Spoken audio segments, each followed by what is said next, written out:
Authorized Ford and Toyota dealerships serving the Cayman Islands. Coca-Cola, available across the Cayman Islands from Tortuga distributors. Accept no substitutes. Taste the feeling with Coca-Cola. Brand Source Home Gallery, inspiring luxury. Caribbean Bakery, made Cayman fresh. Also brought to you by Ropers Enterprises, 122 Industrial Way. Products and services for better public health. Green Turtle. Take a ride on the Green Turtle Express today. Download the Green Turtle app, the future of mobile, saving lives today. The Ministry of Commerce, Planning and Infrastructure, and by West Bay Pharmacy, taking care of your health. This is For the Record with Ort Connor. Coming to you live from Radio Cayman Studio. For the record. For the record. For the record. Hear from your government officials, independents, and the opposition on issues that matter to you. For the record. Engage in an open dialogue between residents and lawmakers. For the record. For the record. For the record. Informative, impartial, insightful. This is your talk show. 1-800-534-8255. Your calls, your input. This is For the Record. And now, your host, Ort Connor. Good morning and welcome to For the Record. Today is Friday, the 12th day of March 2021. I hope and I trust that everyone had a wonderful, peaceful evening. This morning, I have in the studio, it is my pleasure to have in the studio with me Mr. Raul Nicholson Coe, who is a candidate in the upcoming April 14th general elections. He's a candidate in the electoral district of West Bay South. Mr. Nicholson Coe. And later on, I'll probably refer to you as Raul. That's right, you can. Good morning. Welcome to For the Record. Congratulations on your nomination. Thank you very much, Rosie. This has been obviously a dream of mine for a long time, actually, to run for politics. And it's something that I've thought about for a very long time, but I didn't want to do it until my kids were older. Because politics is a full-time job. And if you're going to represent the people properly, you have to do so wholeheartedly. You have to be able to spend the time, especially to understand the issues of the people that you're representing. At this moment in time, especially now, given all the massive issues that we're having to face around COVID, around the changes in the economy, unemployment, Caymanian opportunities, education, this cannot be something that you do on a part-time basis, or that you're not in the district and you're not working with the people to understand their issues. As you know, the voting districts are much smaller now, so you're able to interact more with the people that you represent. Yes. So I walk around every day. I'm walking around meeting people and understanding their issues. But if I had young kids, it would be very difficult for me to do this. And I didn't want to do that. I wanted to spend the time with my kids, and now they've all grown. They're at college, going to college, and it's one is graduating this year. The one is actually going to college, so they're much older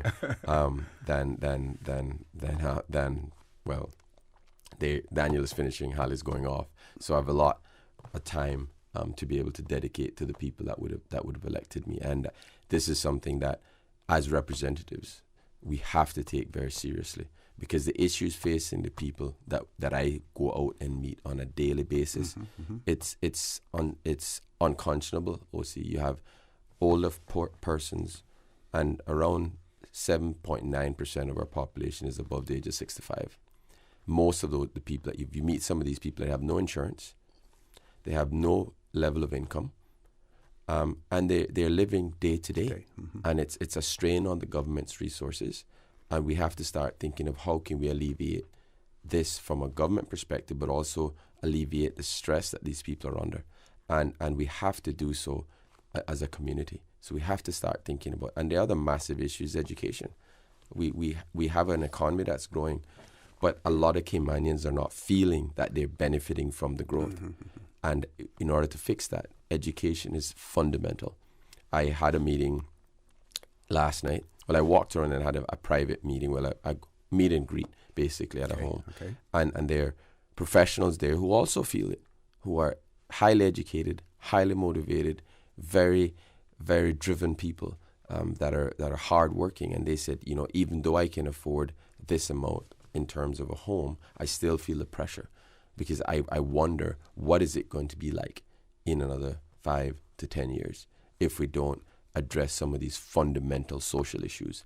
And the fundamental social issues around education, around healthcare, because all of these things, if they're not addressed in a forthright manner, an honest manner, transparent manner, we will have issues that we're going to have to deal with that are more negative and harder to deal with. They're going to be increasing crime, increasing social issues, and increasing cost to government. Government's revenues, government's costs now $800 and something million. Revenues were 706 something million. We had a much better deficit, but that we're in a fortunate position that we were able to say a deficit around $35 million, but that is going to continue in perpetuity as we put more strain on government's revenues, and the costs actually go up for dealing with some of these fundamental things. So my plan is to look at education at a very basic level. Let's get better accountability. Let's understand from a very young age the numeracy literacy rate, track it for a child, make the difference in terms of get an intervention program in very early. But our teachers now in the private school are less paid than those in the public schools. We need to be able to get our teachers in the public schools at a level that they're able to deliver the best possible education services. And one of the things that I'd like to see in education, when I was in school, the schools were completely integrated. It reflected what society was outside of school. Yes. I think we have done a disservice by segregating the schools and not allowing expatriate kids to participate in the public school system. Because as a Caymanian child, when you go into the workforce, you're not only dealing with Caymanians, you're actually dealing with people from perhaps 135 different nationalities. So we have to make the schools reflect what society is like. And the teachers need to be from different countries as well, so we learn from them and we'll be able to raise the bar of our education system. So I'm not saying there's a magic bullet or there's a magic pill to fix this, but we have to start making fundamental changes to create generational steps to get to our goal. We have to be able to do that. Okay, you've spoken about your early desire to enter politics, but you waited until your children were at least reaching the level of tertiary education. Right.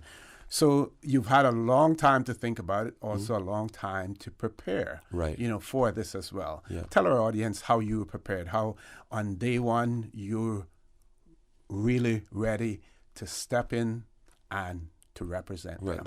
OC, I think, my experience, I started out very humbly in Northwest Point. I've been living in Westwood for 43 years, and education was the key to my success. I was constant life learning. I always didn't know, what I didn't know, I actually went and learned it, or I got someone that could teach it to me. So I was able to, fortunately, rise through the ranks and became the CEO of multinational companies, multi-million-dollar companies, which, it is a feat from a little boy in West Bay to be able to do that and to do it successfully.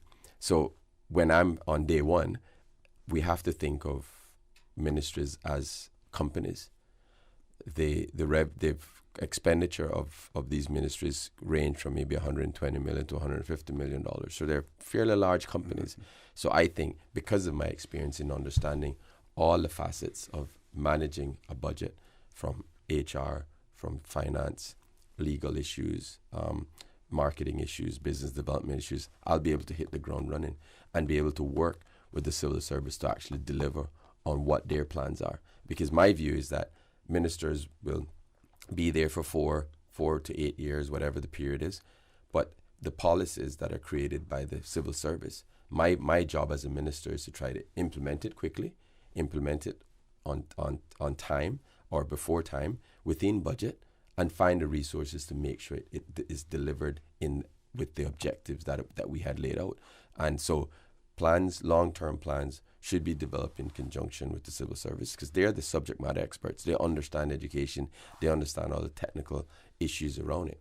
Ministers should go there to try to help to make it happen quicker, and with an understanding of what the needs are within the community. But so I think I'm well prepared, OC, emotionally, physically, mentally, to be able to deal with this, because it's a massive challenge, right? Okay. And we're at a tipping point now.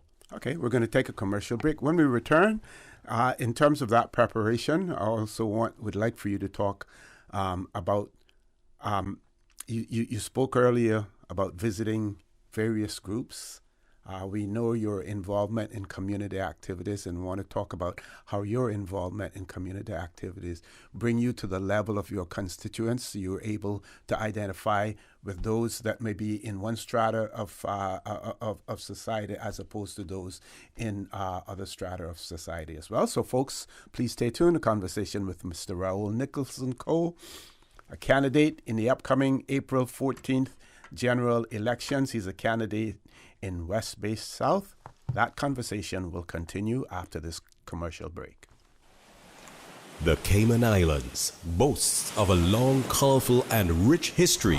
In tribute to our roots, Radio Cayman, the voice of the Cayman Islands, is pleased to bring you the Historical Vignette Series, brought to you by Rotary Central. For more than 110 years, Rotary members have used their passion, energy, and intelligence to take action on sustainable projects. The Cayman Islands, He hath founded it upon the seas. Arthur Durward Bodden, Certificate of Honor, 1905 to 1991. Arthur Bodden was Cayman's first wireless operator and weather specialist. He learned Morse code and received his license in radio telegraphy in Alabama and gained experience as a ship's radio officer before taking up his post in Cayman. Mr. Arthur's dedication went far beyond the call of duty during hurricanes. He sometimes worked as many as 36 hours without a break. He also pioneered printing in the Cayman Islands, learned during his employment with the Mobile's Press Register. For 52 years, he printed the official stationery of the Cayman Islands government. He and his wife, the former Edith Alexandra Crichton, had 5 children. Radio Cayman's Historical Vignettes was brought to you by Rotary Central. For more than 110 years, Rotary members have used their passion, energy, and intelligence to take action on sustainable projects. We are telling you ahead of time, giving you the heads up to get ready. The Black Tie Affair with a circus twist. Step right up. The annual gala hosted by Rotary Central for the Alex Panton Foundation. Saturday, May 29th, Marriott Beach Hotel Ballroom. Step right up. Support the Alex Panton Foundation, dedicated to serving and preserving young people through vulnerable times, mental health intervention, treatment, guidance, preserving life. The ambience of a circus affair. Tickets are limited, tickets are precious. Get your tickets from Rotary Central members. Go online to Rotary Central and the Alex Panton Foundation Facebook pages. Rotary Central and the Alex Panton Foundation. Rotary opens opportunity. It's time to buy smart. It's time to buy Ropers. Find everything for your home and kitchen at low prices. Ropers. Appliances, dishware, bulk foods, and so much more. With huge savings. Ropers is stocked for your hurricane supplies. Don't cut back on your needs. Cut back on your spending with Ropers. Your neighborhood store. Value. Integrity. Ropers Enterprises. 122 Industrial Way. Call 949-2511. Clean up your spending with Ropers. Ropers, providing products and services for better public health. I grew up in a Canadian village with a general store that had just about anything you could ever need. That's what I'm reminded of every time I go into West Bay Pharmacy. It's not just because it's well stocked with necessities and oddities, but also because it's like our community hub. The staff treat customers like friends. Ron and the team of pharmacists have kept my family patched up and flu-free for years, and there are usually a few good laughs mixed in. They are truly taking care of my health and my family's health. West Bay Pharmacy is the very best of Cayman kind. Did you know that defective airbags can cause serious injury or even death if not repaired immediately? Right now, millions of vehicles around the world are under recall for faulty Takata airbags, and yours could be one of them. At Vant Motors, our priority is to make sure the Toyota or Ford you drive is safe. So we are offering customers a free, fast, and easy airbag swap out if your vehicle was manufactured in 2016 or earlier. Find out if you need to have new airbags installed by emailing your Ford or Toyota vehicle's VIN or vehicle identification number to service@vampmotors.com or stop by Vamp's Service Center or call us at 949-2245. Don't risk it. Get the airbags in your Toyota or Ford checked for free at Vamp Motors on Walkers Road. What's that? No sugar, same amazing taste? Coca-Cola Zero Sugar is here to stay. Classic taste, pure satisfaction. Be sure to stop into any Tortuga location and get your own case of Coke Zero. Or grab an ice-cold one straight from the cooler. Brought to you by Tortuga Distributors Limited. Coca-Cola, taste the feeling, K-Man.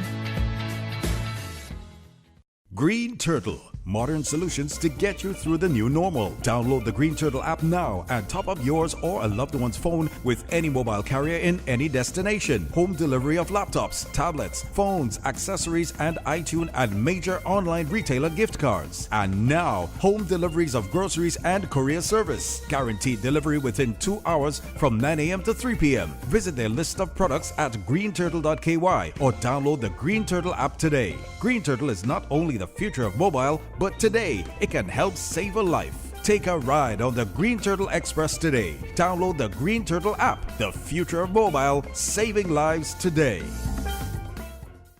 System 1 loaded. 1-800-534-8255. What is on your mind when it comes to the government, independence, and the opposition? Issues that matter to you. 1-800-534-8255. Waiting to hear from you. For the Record. This is For the Record with Ort Connor. Good morning and welcome back to For the Record. In the studio with me this morning, Mr. Raul Nicholson Coe, who is a candidate in the electoral district of West Bay South. He's a candidate in the upcoming April 14th general elections. Mr. Nicholson Coe, before we went to the commercial break, I pointed out to you that I would want you to point out your connections with the community. And when you say the community, the wider community, the various stratas of your community as well. Well, I mean, having grown up in West Bay, you get a good feel of grassroots issues. But during COVID, I got an even more, I guess, more insight into that community by delivering soups during that, like unprecedented period. You were able to see the massive issues and struggles that these people were facing. And I felt at the time there'd be no way that we can deal with this unless we do it we could have to do it tactically. We have to fix those issues today, but to actually fix it in the long term, we have to think about what are the long-term solutions. So how do we get people educated? How do we get housing, proper housing for these people? How do we get housing that will reduce the cost of ownership throughout the period of the home? So when I look at housing, OC, it's something that I've looked at, analyzed, spoken to experts on it. The people that have homes now from affordable homes, they have to deal with electricity cost, they have to deal with the cost of water, plus the cost of perhaps a mortgage. What we need to do as going forward, and even now, is that we have to equip these homes so that they can reduce the ongoing operational costs of these homes. So put solar panels to allow them to get rid of electricity bills and have proper battery backup so they can actually have power, have a reverse osmosis plant so they can create their own water. And this should be government financed, or in the case of when people are paying for it, should they get some sort of tax breaks from the government, import duty breaks on I think things? All of those things. I think if government is building low-income homes, right, they should look at it as a community and create microgrids to be able to, for those communities to be self-sustainable.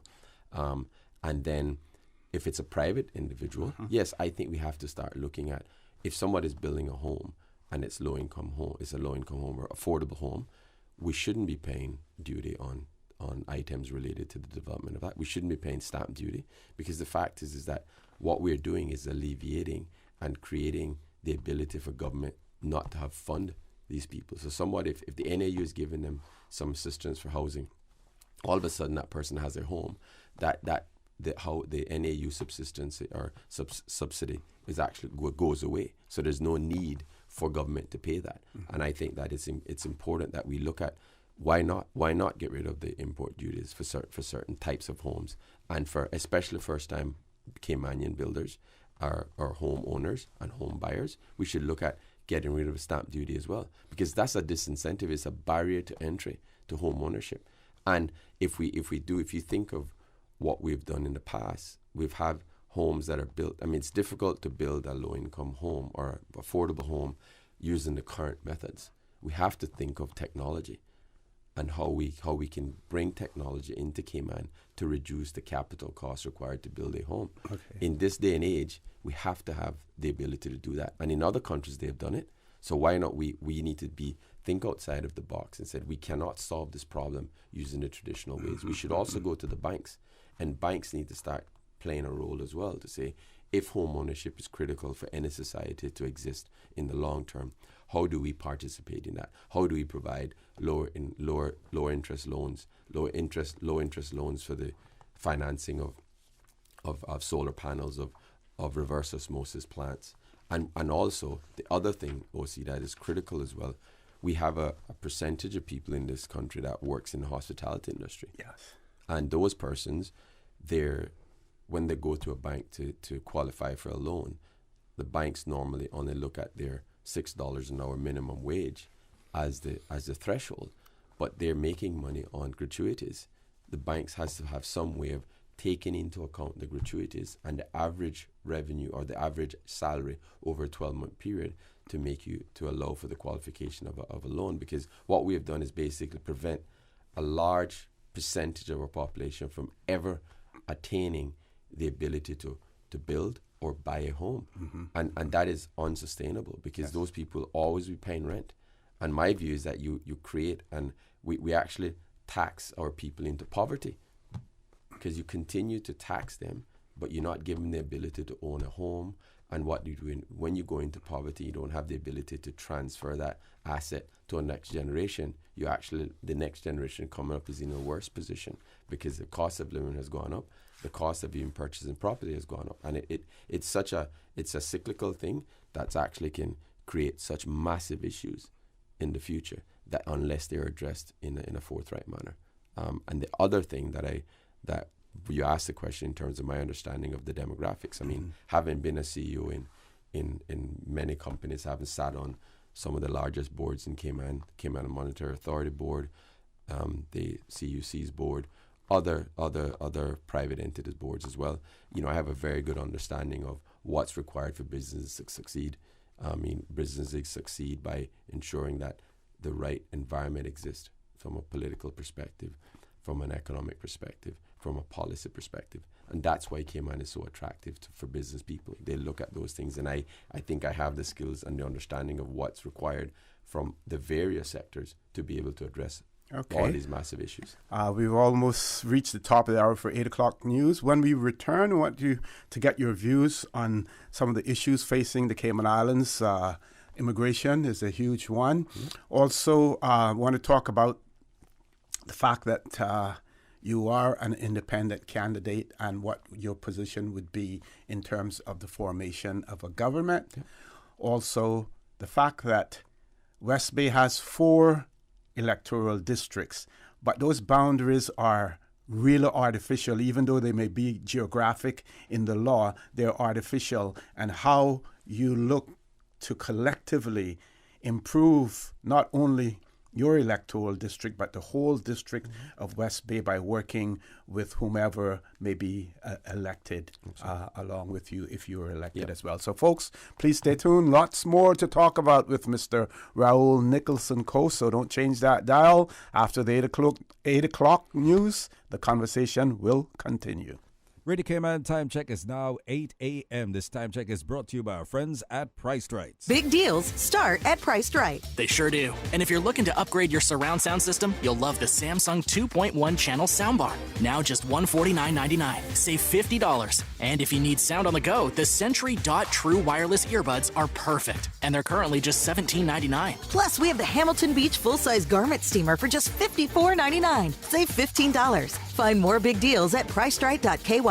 Sale ends Wednesday, the 17th of March, 2021. Live better for less at Priced Right. The voice of the Cayman Islands. 89.9 FM in Grand Cayman and 93.9 FM in Cayman Brac and Little Cayman. Silver wings shining in the sunlight. Radio Cayman. The 8 a.m. news is proudly sponsored by the Chamber of Commerce Pension Plan. For further information, please visit chamberpension.ky. The Cayman Islands Chamber of Commerce Pension Plan. We're here for you. Please be advised that the pension contribution holiday has been extended until 30th of June 2021. Employers and plan members should ensure arrangements are in place for salary deductions and remittance following this date. The Cayman Islands Chamber of Commerce Pension Plan, keeping you informed. For further information, visit chamberpensions.ky. And for information as it happens, follow us on Facebook, LinkedIn, or Instagram. Email admin@pensions.ky or call 745-7630. We're here for you. For today's biggest news. Radio Cayman, the voice of the Cayman Islands.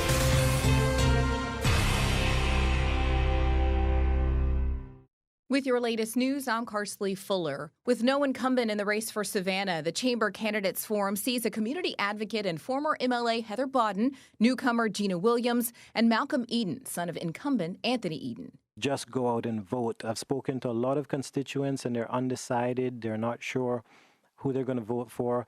But what I would say is just go out and vote. That is your democratic right. And at the end of the day, you can make a difference. And my one main goal is to improve the quality of lives of the constituents of Savannah. I think it's important to look at the track record of each candidate. I'm happy to say that I am born and bred in the Newlands and Savannah community. I would ask that each of you remember my history of service to you, my people, and how over the years I've been at work to make things better. Catch the highlights from last night's forum right here on Radio Cayman's 6 p.m. evening news. You can also watch it in full online on Radio Cayman's Facebook page and our YouTube channel. A series of lunch and learn sessions is being planned to help local businesses better understand how to conserve energy and reduce their energy costs. Radio Cayman's Shanda Gallego reports. The Lunch and Learn sessions are being organized by the Ministry of Commerce, Planning and Infrastructure as part of the National Energy Policy Initiative. The first session of the Energy Efficiency Business Advice Surgeries got underway last month, and the aim of the sessions are to provide tools to help businesses analyze their consumption to save energy and money. The series of free business advice sessions on how to identify energy cost-saving opportunities and develop energy action plans will continue with 3 more sessions. The next being Friday, April 23rd, with subsequent sessions on Friday, May 14th and Friday, June 25th. Shanda Gallego, Radio Cayman News. To register for the next session, head to towermarketing.formstack.com. Now with a check of international news, here's the BBC, which will take us out of the newscast. I'm Carsley Fuller from Radio Cayman's newsroom. BBC News, with Jerry Smith. The president of Mozambique has sacked the head of the army and the Air Force chief at a time of increased insecurity in the north. No official reason has been given. But Mozambique is struggling to counter Islamist attacks in Cabo Delgado province. Gunmen in the northern Nigerian state of Kaduna have attacked another school and abducted about 30 students. Armoured vehicles and a helicopter have been deployed to try to rescue them. Distressed relatives have gathered at the scene. The Austrian Chancellor Sebastian Kurz has complained that coronavirus vaccines are not being distributed fairly among EU states. He said the European Commission was not fulfilling its promise to deliver the vaccines in proportion to population. The World Health Organization says there's no reason to stop the use of the AstraZeneca shot. Several countries have suspended inoculations following reports of blood clots in people who've been vaccinated, although there's no evidence of a link. Lawyers for the Russian opposition figure Alexei Navalny say they've been told he's been moved from a prison northeast of Moscow. There's no information about where he's been sent. Britain's trade with the European Union fell by more than 40% in January after the end of the Brexit transition period. Imports also fell by 29% compared with the previous month. A medical tribunal has found the former chief doctor to the British Cycling Federation and Team Sky, Richard Freeman, guilty of buying testosterone to enhance an athlete's performance. The verdict raises questions about the success of British cycling over the past decade. And Goodwill Zwelithini, the king of the Zulu nation in South Africa, has died. He was 72. The king had ruled for 50 years. BBC News. The 8 a.m. news is proudly sponsored by the Chamber of Commerce Pension Plan. For further information, please visit chamberpension.ky. The Cayman Islands Chamber of Commerce Pension Plan. We're here for you. We are a not-for-profit, member-centric plan with a democratically elected volunteer board of trustees representing all sectors of the Cayman Islands economy. We have an all-in expense ratio of less than 1%, over 20,000 members, and $490 million in assets under management. We were the first multi-employer pension plan approved by the regulator in the late 1990s, and today we are still strong, secure, and are here for our employees and employers alike. If you would like to join or require further information, visit chamberpension.ky. And for information as it happens, follow us on Facebook, LinkedIn, or Instagram. Email admin@pensions.ky or call 745-7630. The Cayman Islands Chamber of Commerce Pension Plan. We're here for you. Stay in touch with Radio Cayman for the latest in news and information. Follow Radio Cayman on social media, Facebook, Instagram, Twitter. Download the Radio Cayman app or log on to our website, www.radiocayman.gov.ky. Radio Cayman, your voice, your choice, your radio. We are telling you ahead of time, giving you the heads up to get ready. The Black Tie Affair with a circus twist. Step right up. The annual gala hosted by Rotary Central for the Alex Panton Foundation. Saturday, May 29th, Marriott Beach Hotel Ballroom. Step right up. Support the Alex Panton Foundation, dedicated to serving and preserving young people through vulnerable times, mental health intervention, treatment, guidance, preserving life. The ambience of a circus affair. Tickets are limited, tickets are precious. Get your tickets from Rotary Central members. Go online to Rotary Central and the Alex Panton Foundation Facebook pages. Rotary Central and the Alex Panton Foundation. Rotary opens opportunity. Water Authority would like to advise customers that its main office on Redgate Road will close early today, Friday 12th March, for a staff function. The cashiers will close at 11:30 a.m. and customer service will close at noon. The offices will reopen with regular operating hours on Monday, 15th March. The authority's Cayman Brac office will remain open for regular hours. The authority apologizes for any inconvenience this may cause and thank you for the understanding. And commencement at the University College of the Cayman Islands is being moved to spring in line with more traditional practices in other countries. The spring date will allow graduating students to be a part of the university's celebration of their accomplishments. UCCI's 2021 commencement ceremony will be on Saturday, 24th April, 7:30 p.m. at the Sir Vassal Johnson Hall.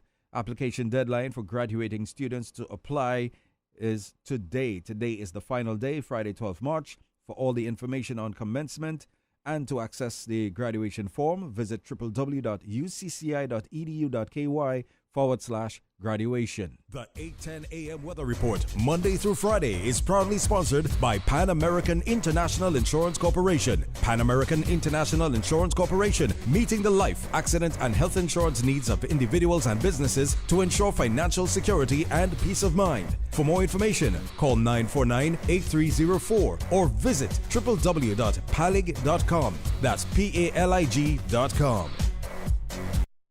For over 100 years, more than 5.8 million people across the Americas and the Caribbean have placed their trust in Pan American Life Insurance Group. We have delivered on our promise and have proven that we're more than just an insurance company, we're family.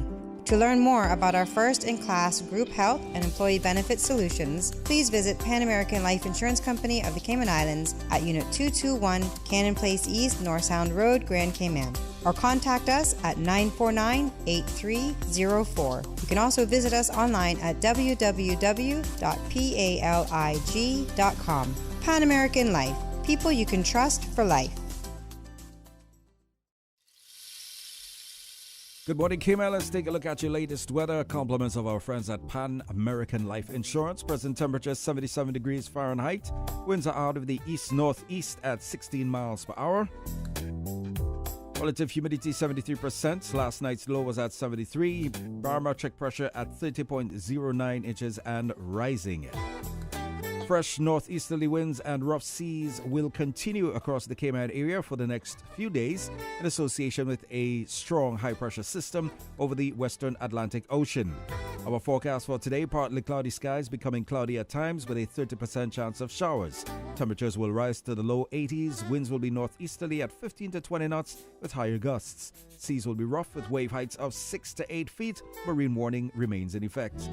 Later tonight, partly cloudy skies becoming cloudy at times with a 30% chance of passing showers. Temperatures will fall to the low 70s. Winds will be northeasterly at 15 to 20 knots with higher gusts. Seas will be rough with wave heights of 6 to 8 feet. Again, marine warning remains in effect. High tide is coming up in the next hour at 9:17. It's going to be low at 3:26 this afternoon and high at 9:24 tonight. For tomorrow, low tide is at 3:29 a.m., high at 9:39 a.m., low at 3:46 p.m. and high at 9:55 p.m. Sunset this evening is at 6:33, sunrise for tomorrow at 6:36, and the outlook is for moderate winds and seas from Sunday afternoon as the high pressure weakens. That's your latest weather right here on Radio Cayman. The 8:10 a.m. weather report, Monday through Friday, is proudly sponsored by Pan American International Insurance Corporation. Pan American International Insurance Corporation, meeting the life, accident, and health insurance needs of individuals and businesses to ensure financial security and peace of mind. For more information, call 949-8304 or visit www.palig.com. That's PALIG.com. For over 100 years, more than 5.8 million people across the Americas and the Caribbean have placed their trust in Pan American Life Insurance Group. We have delivered on our promise and have proven that we are more than an insurance company. We are family. To learn more about our first-in-class individual and group life, disability and accident solutions, please visit Pan American International Insurance Corporation at Unit 221, Cannon Place East, North Sound Road, Grand Cayman, or contact us at 949-8304 and visit us online at www.palig.com. Pan American Life, people you can trust for life. During these unprecedented times, Radio Cayman, the voice of the Cayman Islands, is pleased to bring you the Cayman Strong Series. The Cayman Strong Series is brought to you by OnCourse Cayman. Visit oncourse.ky to view a full list of wellness services and their qualified team. OnCourse Cayman, health, wellness, and happiness.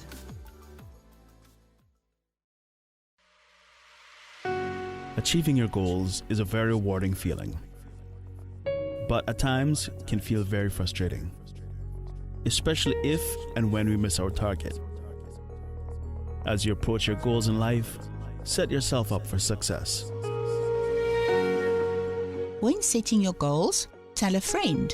Having an accountability partner is often helpful in achieving your goals. Let your parents and partner know what you are planning or doing. Sharing with others also helps us to develop the ideas and our vision.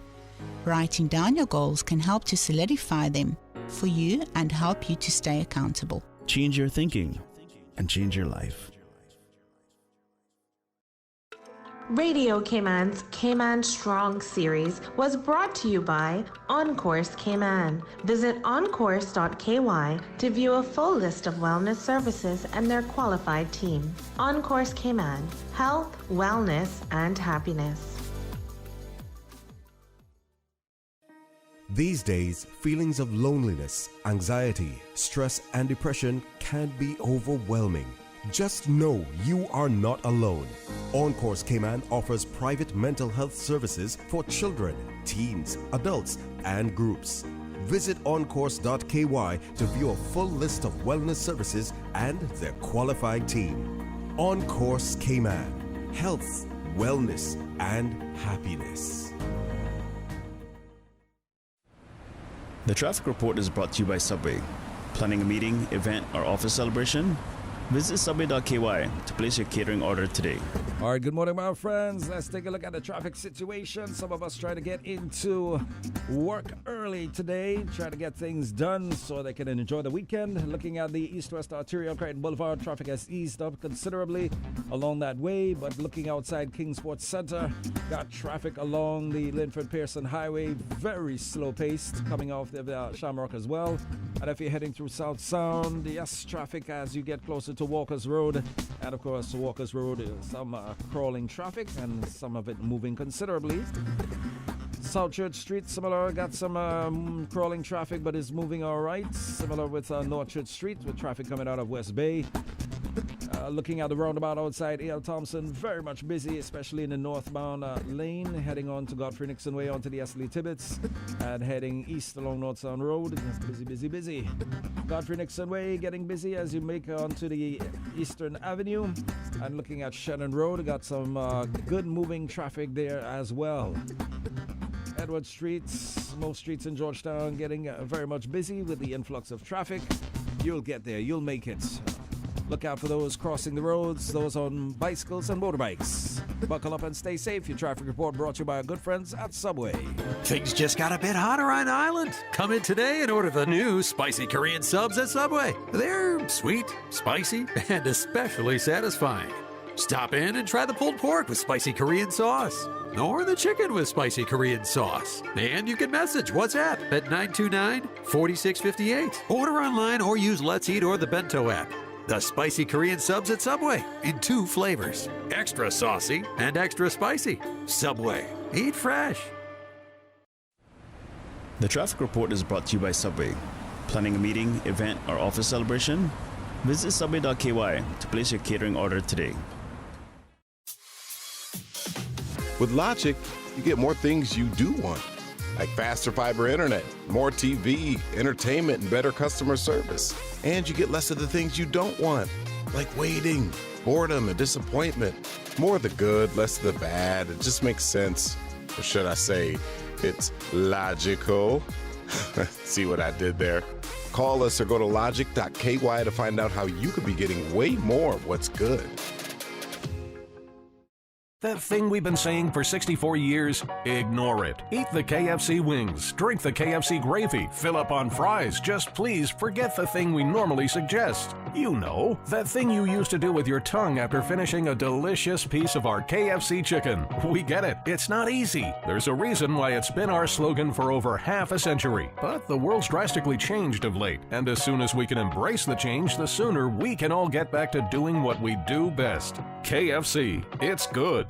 For the record, with Ort Connor. Initiating system. For information that matters. For the record, with Ort Connor. Continues right now on Radio Cayman. Good morning and welcome back to For the Record. My pleasure to have in the studio with me this morning our candidate, Mr. Raul Nicholson Coe. He is a candidate in the upcoming April 14th general elections, and he's seeking to represent the electoral district of West Bay South. I want to remind you also that our phone lines are open. If you have any questions that you may want to pose to Mr. Raul Nicholson Coe, or toll-free number 1-800-534-8255. You can also call us on 949-8037, 949-6990. Email us at fortherecord, one word, fortherecord at candw.ky. WhatsApp us 925-3261. Paul, do we have a caller on hold? We do have a caller. Caller, good morning. Welcome to For the Record. Do you have a question for Mr. Nicholson Coe? Yes, sir. Good morning to you and to your guest. Good morning. Morning. I wanted to just find out your thoughts on there's been rumors around that there's a large corporation that has been funding certain candidates for their campaign to large sums of money. And I know there are certain laws that are in place to sort of say there's a limit or a cap on how much can be spent, and each candidate must account for what has been spent during their official campaign. So I just wanted to find out Mr. Raoul's thoughts on I would consider it like special interest funding for a particular candidate's campaign. What's his thoughts on that type of funding, and just ask the question if he has been funded by any sort of large corporation in terms of funding his campaign. That's one sided question. And then another question I have to find out from Mr. Raoul is what are his thoughts on nationalizing the Barkers area as a national park, getting government to basically buy it by compulsory buying to secure the whole Barkers area as a national park for everyone in the Cayman Islands from forever basically. And the last thought is on what are his thoughts on the PAD that the DART group has proposed for the area around the Kimpton and Yacht Club in the West Bay Road area, where there's a proposed massive canal that's supposed to be going underneath the existing bridge that has been built near the Kabul area. There's plans show where they're connecting the North Sound to a canal that runs underneath that bridge, and it goes into the Kabul land area that was filled in, and all the mangroves that dug up at a big, large sort of boat roundabout or some sort of development that's going on there.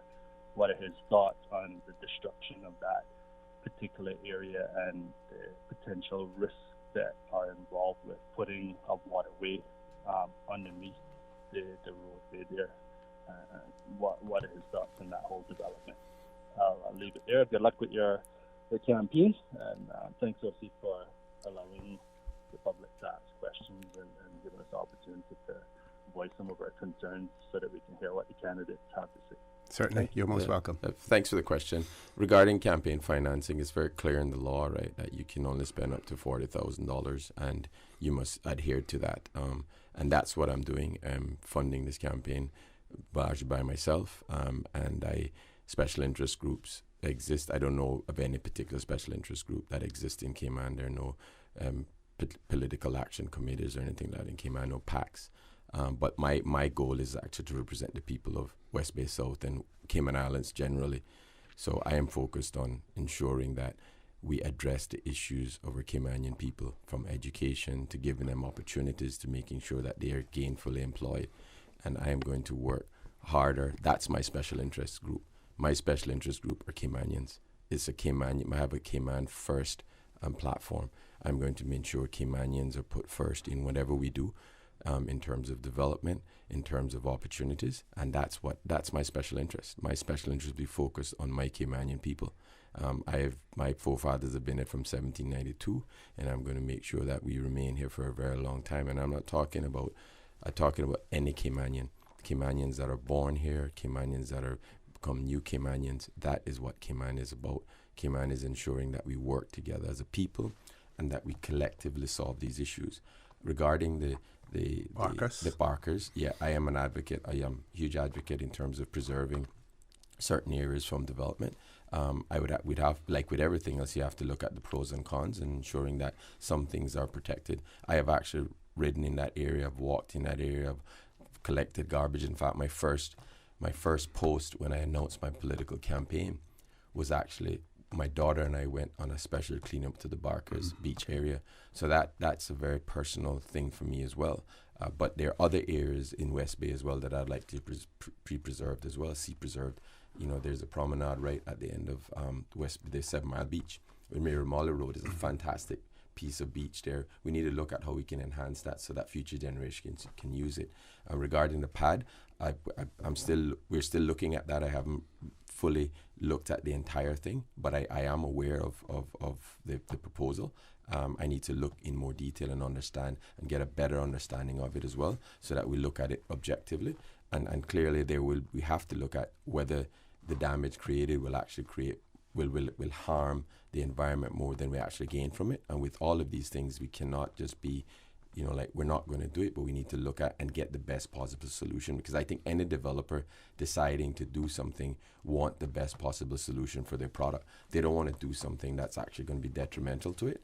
I think we have to have an open dialogue, transparent dialogue, and one that's candid and provide constructive feedback from both sides. Okay. We have 2 more callers on hold. Next caller, good morning. Welcome to For the Record. Question for Mr. Nicholson Cole. Good morning, OC. Good morning. Morning. And good morning to my good friend, Raul. Morning. First, I would like to congratulate you on your nomination, and then I would like to commend you on putting yourself forward to stand in the election or becoming a politician. As you know, I too are a political animal, but I think it takes a certain kind of persona or something like that to jump in to politics. Takes a special kind of animal for that. But I want to ask you, what do you think about moving the election, the process of the elections to where I think we call a national election, where I can vote would have a say at about the 19 seats that are available in Parliament. I would like to vote for 19 people. Put 50 of you on one side, and I do 19 ticks. Right. And then I would also like to find out what's your opinion on moving the rollover policy work to 5 years, from the 7 or 9 to 5 years, which would ease us up on all the applications for PR.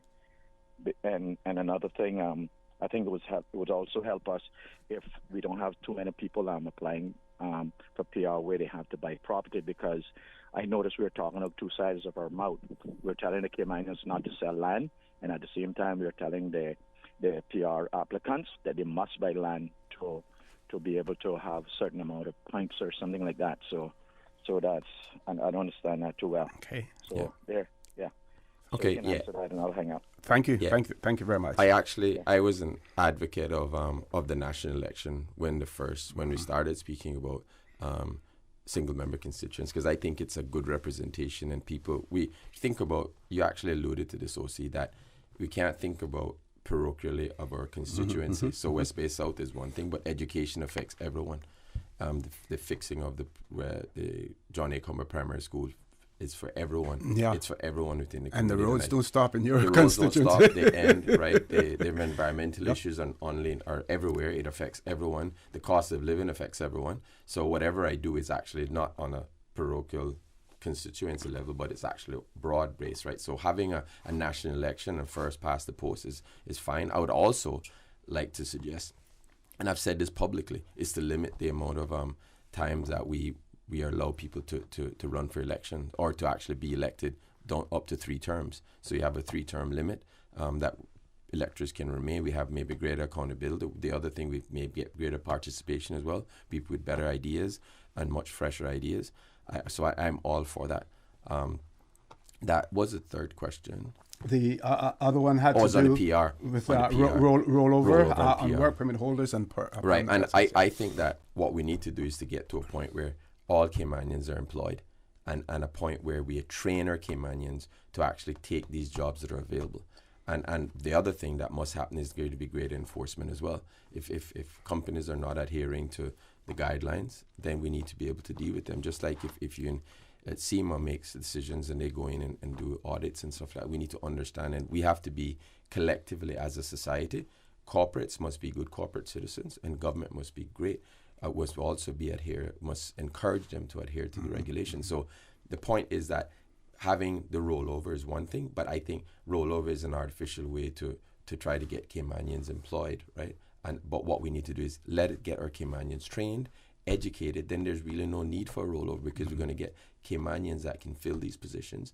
And we know that the economic growth, sometimes we're going to have to bring in labor. And that's an inevitability because we are a small country. But Caymanians that are trained, that have the ability to do so, we have to get those people employed. We cannot allow Caymanians to fall through the cracks. And I'm seeing it in my walk through the community. You have young Caymanians who are not employed, who want to work, who have applied for jobs. And I think we have to have a system. The work department is a great initiative. I think it needs to be more streamlined, and it has to take on more of a role of enforcement, making sure that if there's a Caymanian that wants to be employed, that they are employed. Okay, so, we have to take a commercial break. We do have another caller on hold. We will take that caller as soon as we return, so please stay tuned. For the record, with Mr. Raul Nicholson Co. will continue after this commercial break. What's that? No sugar, same amazing taste? Coca-Cola Zero Sugar is here to stay. Classic taste, pure satisfaction. Be sure to stop into any Tortuga location and get your own case of Coke Zero. Or grab an ice-cold one straight from the cooler. Brought to you by Tortuga Distributors Limited. Coca-Cola, taste the feeling, Cayman.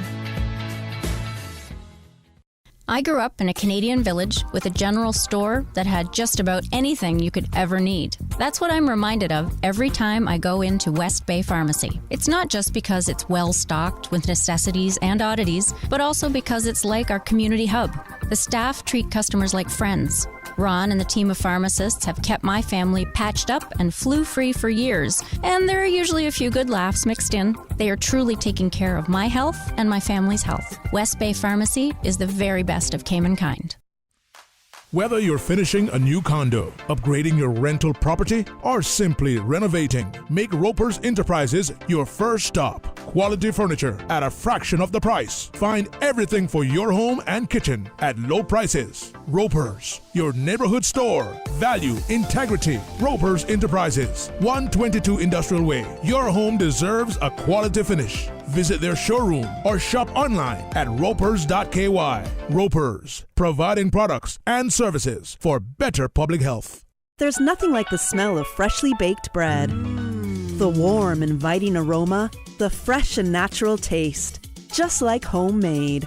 100% all-natural, additive-free bread. Enjoy fresh and natural tasting bread from the iconic Caribbean Bakery. Always delivered fresh to your favorite supermarkets island-wide. Forget the imported frozen and thawed and enjoy our freshly baked selection of quality breads and pastries. Try our classic white and wheat sandwich breads, coconut and raisin breads, hamburger and hot dog buns, and a great selection of pastries. Feed your family fresh with Caribbean Bakery. System 1 loaded. 1-800-534-8255. What is on your mind when it comes to the government, independence, and the opposition? Issues that matter to you. 1-800-534-8255. Waiting to hear from you. For the record. This is For the Record with Ort Connor. Good morning and welcome back to For the Record. In the studio with me, Mr. Raul Nicholson Co., who is a candidate in the upcoming April 14th general elections. He is seeking to represent the electoral district of West Bay South in our parliament. We do have a caller on hold. Let's take that caller. Caller, good morning. Welcome to For the Record. Question for Mr. Nicholson Co. Hello, Mr. Raul. Patrick here. Good luck in your campaign. Hi, Patrick. Just wanted to ask you what you would do to address the erratic or dangerous driving in Cayman, in particular with some of the construction traffic that you see, and also what will you do to protect our Cayman's environment and wetlands and mangroves and such? Yes, great question. I mean, the traffic is obviously an issue, and in fact, OC and I were just talking about that off air because I used to be an avid cyclist, and OC is still an avid cyclist, and just the safety of the roads, I think there needs to be greater awareness of other users of the road, and going forward, what I'd like to see is that there be more sidewalks built everywhere. So anywhere that there's a road, whether it's in a private development or it's in a public development, that we actually have proper sidewalks and bike lanes as well. So one of the proposals that I have for West Bay South actually is on the Estella Tibbetts bypass up to Barabanu, is that if you look on the other side of the road, there's quite a bit of land there. We could make that into a proper walking path.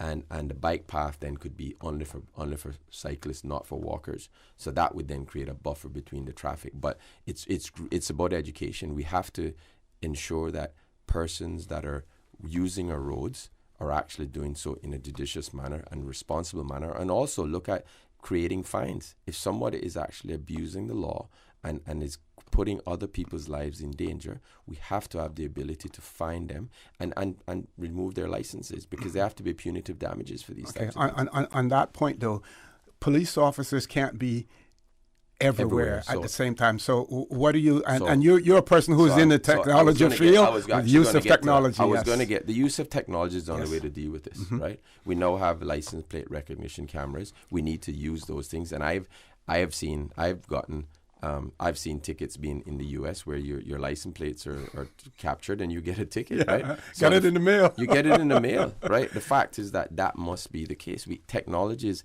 critical, OC. It's critical to ensure that laws are adhered to, but it also reduces the cost. So, for example, someone is asking about traffic, but also about the PR issue as well, and work, right? Work is a fantastic initiative. I think it needs more resources, but technology could be employed to do that as well. So in fixing the traffic issue, we have to employ technology, and we have to use that as a deterrent and a deterrent to prevent people from abusing the law, but also to allow people to feel safer on the roads as well. And the other question that I wanted to touch on, the caller before Patrick asked about PR. I mean, so PR is, you have to, for permanent residency, you have to obviously own assets in Cayman. And that's one way to show the government that you have the disposable income or the means to be able to provide for yourself if you become a permanent resident. The other thing that we have to be cognizant of is that our competitors, like Bermuda recently, 3 weeks ago, they've actually announced that you can become a resident of Bermuda if you invest $2.5 million in Bermuda. And it doesn't have to be in physical assets. It could actually be in equities. So if you buy an equity in a Bermuda Stock Exchange listed vehicle, you're allowed to remain in Bermuda with your family in perpetuity. And that's a step that they've taken to try to fix an issue that they had implemented years ago. So we have to be cognizant that Cayman is competing against other countries, and we have to be sensible and pragmatic when looking at these sorts of immigration issues.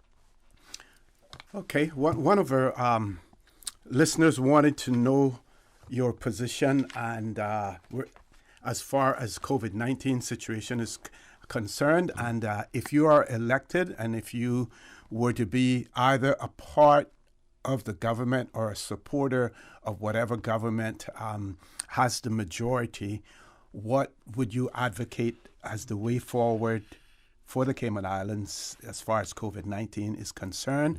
And also looking at those persons who have been displaced in the hospitality and tourism industry, what solutions would you have for them? Right. Well, I mean, I think the government has done a really good job with a response to COVID. I mean, we live we're in an enviable position when compared to other countries where we can freely move around. I think that we have to take a pragmatic approach to the opening. We now have a large percentage of the population, 80% of the over 65 have been inoculated. And once we get to that herd immunity level, I think we could allow we can open up the borders to allow persons to come in with stringent guidelines. So if you have to have a negative PCR test before you arrive, you have to have a negative PCR test after maybe 3 days. Now we reduce the quarantine period to 10, but we can continue to reduce the number of quarantine days as we become greater, as more people become inoculated, or depending on the country that they're coming from. We know the countries that are experiencing massive issues. We know even the cities that are experiencing massive issues. There's that amount of data available. Yes. and the analytics is there, so we can have an informed decision. But we can't just remain closed in perpetuity. I think we have to gradually open it, but do so in a pragmatic manner that won't unduly put our citizens at risk. And on the fundamental issue, actually, in terms of how do we deal with this economically. So you have to think about it. There's a social issues related to COVID that we have to deal with. But from an economic and social perspective, one of the big issues is how do we get the persons that have been displaced by the economic situation. And one of the solutions that I have actually floated and I've spoken about publicly and I've met with hoteliers is we have Caymanians who are getting the stipend, the $1,500 from government, but they worked in the hospitality industry. We need to find a way in which they can be retrained and retooled and re-educated in terms of getting a job in the hospitality industry, in the hotels, because the tourism industry is going to be under attack for a very long time, because you're not going to see the massive amount of cruise ship visitors coming here as we did previously. But a boat captain may actually be the perfect maitre d' or the manager of a restaurant, because he had the ability to manage multiple people, multiple skill sets. He's a people person. He knows how to entertain his guests. But why don't we need to get the hotels now? Their occupancy rates are very low. The cost for them to actually train that person is minimal because the person is getting a stipend. You may need to put some subsidy there.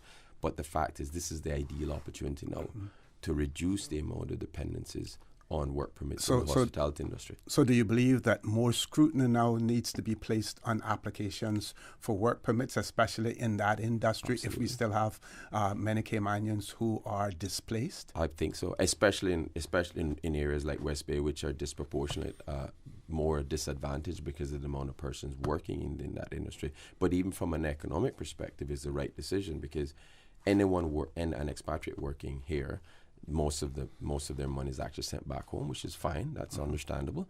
If 2 years ago, I think it was $180 million in remittance was actually sent back home. But if we have a Caymanian employed, and when I talk about Caymanians, I'm very clear. It's anyone that has the ability to remain in Cayman legally. When they work here, the vast majority of their money remains on island. So if $180 million leaves the economy, if using a 4-to-1 multiplier effect, that's around $800 million. That's roughly close to 20% of our GDP, which is 4-point-something billion.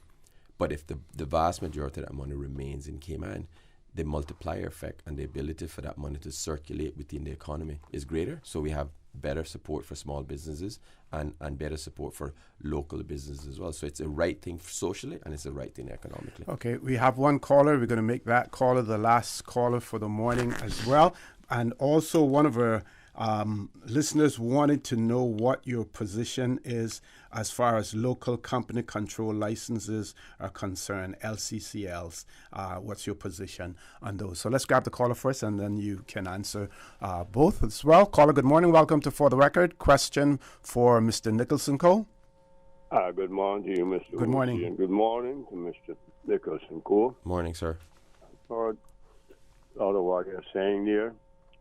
Makes a lot of sense. I just thought about the thing with Bermuda and the $2 million attraction thing, or they have in there. The thing with Bermuda and with every other country, and I will not fail to hammer this home, that they have a direct income tax, direct income tax.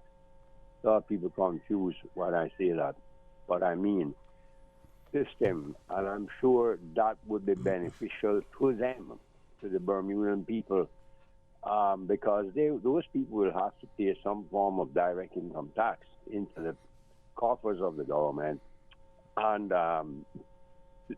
that does make a difference there. The thing with the term limits, I've never agreed with that. I believe the democratic right of the people must prevail. They will limit your term. I promise you that. That's how they are. That's how we have been. Okay. Caller, you have a question for him, though. The question is, would you go to a 5-year term for election periods? I've always thought that 4 years as a crown territory is not enough time. That extra year could make a difference. What do you think about that? A 5-year term. Thank you very much. Thank you. Yeah, I actually have never thought about the 5-year term. To be perfectly honest, I've think the 4-year term is something that has been in existence for a very long time.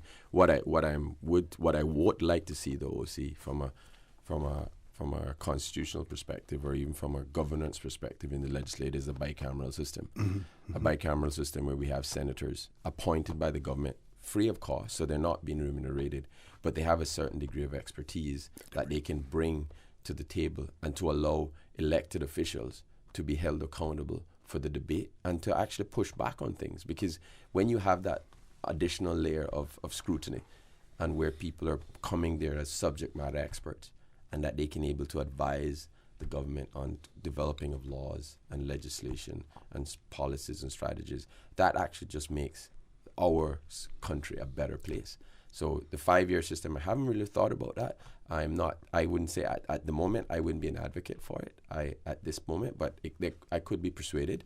I think what we really need, though, is just greater scrutiny in terms of bringing experts in that can actually advise the government on pieces of legislation that could create a much better product going forward. And a position on the local companies control license. We see it being used more frequently now than in the past in terms of what it was intended to be in a position on that. Well, I think with the LCCL provisions in terms of foreign ownership of certain types of businesses is something that we should look at. The LCCL, if it's something that is not in the Cayman Islands now and can't be done or by Caymanians. Or can't be done by Caymanians. Because we see people now using it to build apartments and stuff. Right. Caymanians can build apartments. Right, yes. Yeah. And I think it needs to be looked at. No, we have progressed. So the LCCL don't apply to banks, right?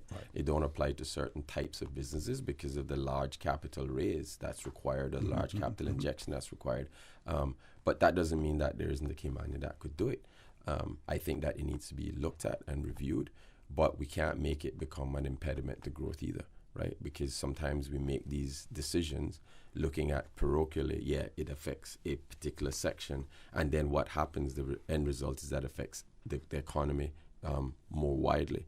So we have to look at it, and I think it has to be done on a case-by-case basis. If someone is coming up with a plan to build a $200 million whatever, it could be a multi-use, multi-dwelling facility, then you have to, maybe the LCCL is the right process for that. But if they're trying to raise capital at a level that a Caymanian can do, then we need to look at it for certainly. Okay. Now, Mr. Nicholson-Coe, I know you're scheduled to be back on the record for another date as well. Yes, but for this segment, I want to give you an opportunity for some closing comments just for this segment, because we're not saying goodbye. No, you're not saying another goodbye. Day. You're saying just bye. But no, this has been fantastic, OC. Look, this is a journey that I wanted to go on for a very long time, and I'm happy to be actually part of it. I am going to be a representative that is accessible to the people. This is who I am.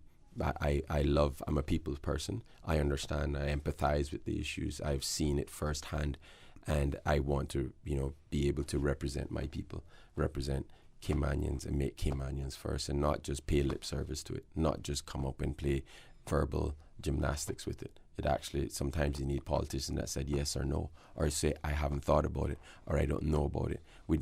There's no need for politics. Cayman is, we've had too much of it, and sometimes people are not as transparent as they are. You have people that get up and say, I'm independent, but I'm not really independent. I'm independent by words, but I'm not independent by deeds. And I think that what we need is people that are going to say exactly who they are from the beginning. I will work with any government, right, that's going to do the right thing for Caymanians. I could not sit in Parliament. It would be unconscionable for me to see something come to the legislative body that I know will benefit Caymanians, and I am not supportive of that idea. So I am going to be someone that's going to be looking at every issue analytically, but I'm going to make decisions that are going to make sure Caymanians benefit for the long term. Excellent. And I want to wish you all the best in your journey as Thank you. well. Thank you. And again, congratulations Thank you, man. on your candidacy. Thank you, folks. So we're going to take a commercial break. When we return after headline news, we will have candidate Miss Sabrina Turner with us from 9 o'clock until 10 o'clock. So don't change that dial. Please stay tuned. For the record, we'll be back shortly. Did you know that defective airbags can cause serious injury or even death if not repaired immediately? Right now, millions of vehicles around the world are under recall for faulty Takata airbags, and yours could be one of them. At Vant Motors, our priority is to make sure the Toyota or Ford you drive is safe. So we are offering customers a free, fast and easy airbag swap out if your vehicle was manufactured in 2016 or earlier. Find out if you need to have new airbags installed by emailing your Ford or Toyota vehicle's VIN or vehicle identification number to service@vantmotors.com or stop by Vamp's Service Center or call us at 949-2245. Don't risk it. Get the airbags in your Toyota or Ford checked for free at Vant Motors on Walkers Road. Green Turtle, modern solutions to get you through the new normal. Download the Green Turtle app now and top up yours or a loved one's phone with any mobile carrier in any destination. Home delivery of laptops, tablets, phones, accessories, and iTunes and major online retailer gift cards. And now, home deliveries of groceries and courier service. Guaranteed delivery within 2 hours from 9 a.m. to 3 p.m. Visit their list of products at greenturtle.ky or download the Green Turtle app today. Green Turtle is not only the future of mobile, but today it can help save a life. Take a ride on the Green Turtle Express today. Download the Green Turtle app, the future of mobile, saving lives today. Honey, our fridge has stopped working again. Everything in the freezer is melting. We need to get this repaired right away. I'm calling Brand Source Service. When you need the very best appliance service, call Brand Source Service at 623-5000. Offering service and installation of all brands and models of appliances. Brand Source Service is Cayman's source for appliance parts and repairs with qualified and experienced technicians and the island's largest stock of appliance parts. Brand Source Service will have your repair completed in a flash. So, whatever the problem is, call the experts at 623-5000. Brand Source Service, Dorsey Drive, Industrial Park. Telephone 623-5000. We, as Caymanians, live by our choices and by using our voice to bring about change. On April 14th, Cayman and Georgetown West holds the power to turn the page to a more hopeful, more empowered chapter in our country's leadership. My fellow Caymanians, my name is Perlina Magal-Lumsden, and I'm proud to be your candidate for Georgetown West. I hope that you will join our movement and use your voice to vote for me, a candidate that will work tirelessly to put you, your families, your education, your employment, and our environment first.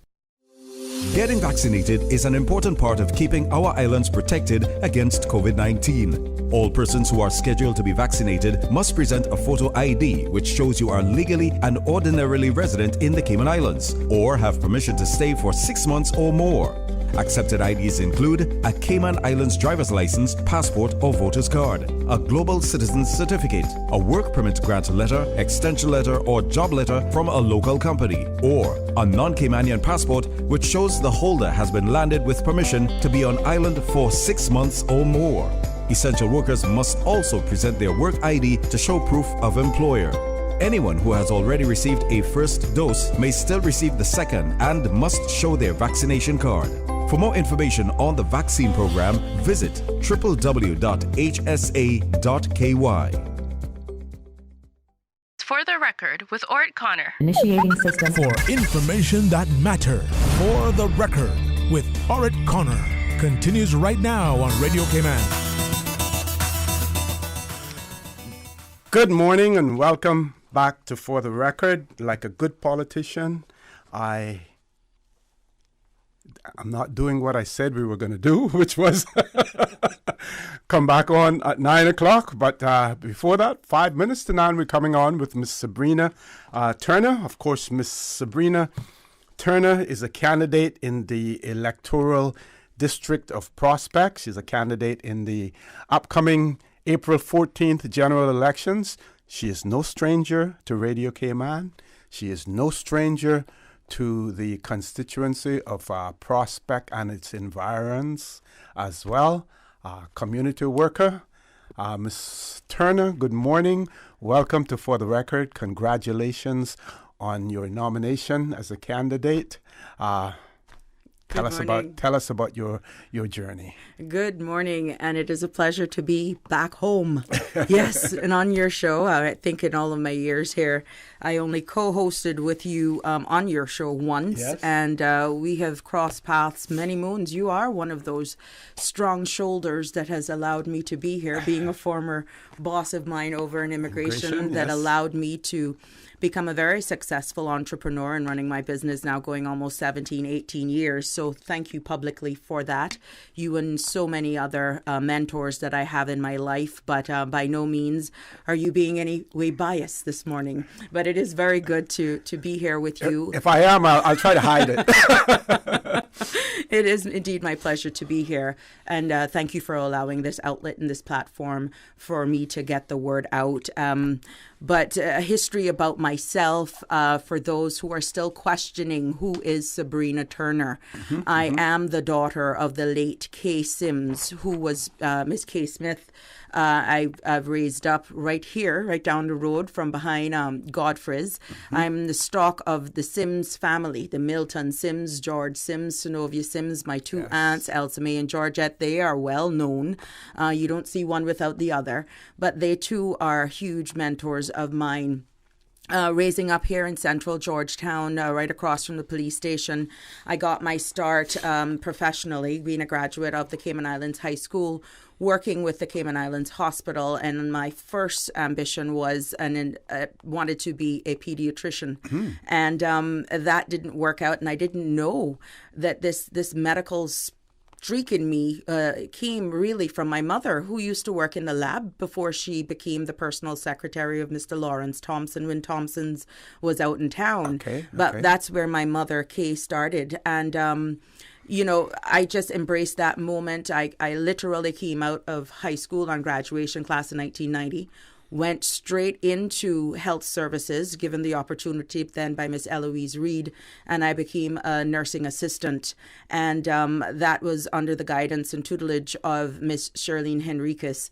I then advanced and became a licensed practical nurse, the first cohort of the Cayman Islands School of Nursing, under the tutelage and guidance by Miss Rose and also Miss Charlene Henriquez, where I excelled from there. Now, I became a mother, a wife, and the shift then was just too taxing on wanting to give of myself and my motherly duties, parental duties. So I sought the opportunity within government to get an intergovernment transfer, which is why I ended up on your lap. Thank you for giving me that opportunity that just exploded my professional career. Now, I've always heard that in your adulthood that it's quite normal to change professions. I did not know that politics was ever in my scope, but all I knew that whenever I was nurturing and caring for people in the profession of nursing, that transcended with me, transferred with me, even in me executing my duties in immigration. Having worked in enforcement, I ended up with all of the family cases for whatever reason that then translated and followed me into my entrepreneurship of opening up my immigration consultancy firm and living within the community, just building on the Prospect Red Bay community group with enhancing of what I brought to the table. And that afforded me the buy-in of community building, because the people of the Red Bay and Prospect constituency really had my back, and they trusted what I did and what I brought to the table.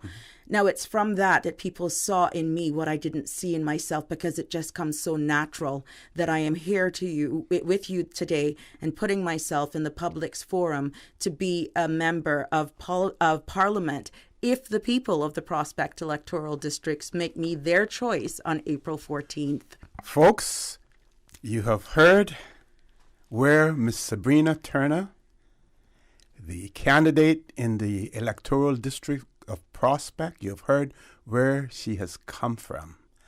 We're going to take a break for headline news. When we return, you will hear from her in terms of where she wants to go and where she wants to take you with her as well. So don't change that dial. Please stay tuned. For the Record with Miss Sabrina Turner. We'll be back shortly. You are listening to Radio Cayman, the voice of the Cayman Islands. Today's biggest news. Radio Cayman. It's only 2 species that we have here on the island. Generations present. Your voice, your choice. It is in the best interest of the people of these islands. Local, regional, international. This is Headlines from Radio Cayman's newsroom. Today's biggest news. Government reported the results of 301 COVID-19 tests on Thursday. 3 came back positive. The individuals are travelers who tested as part of routine screening.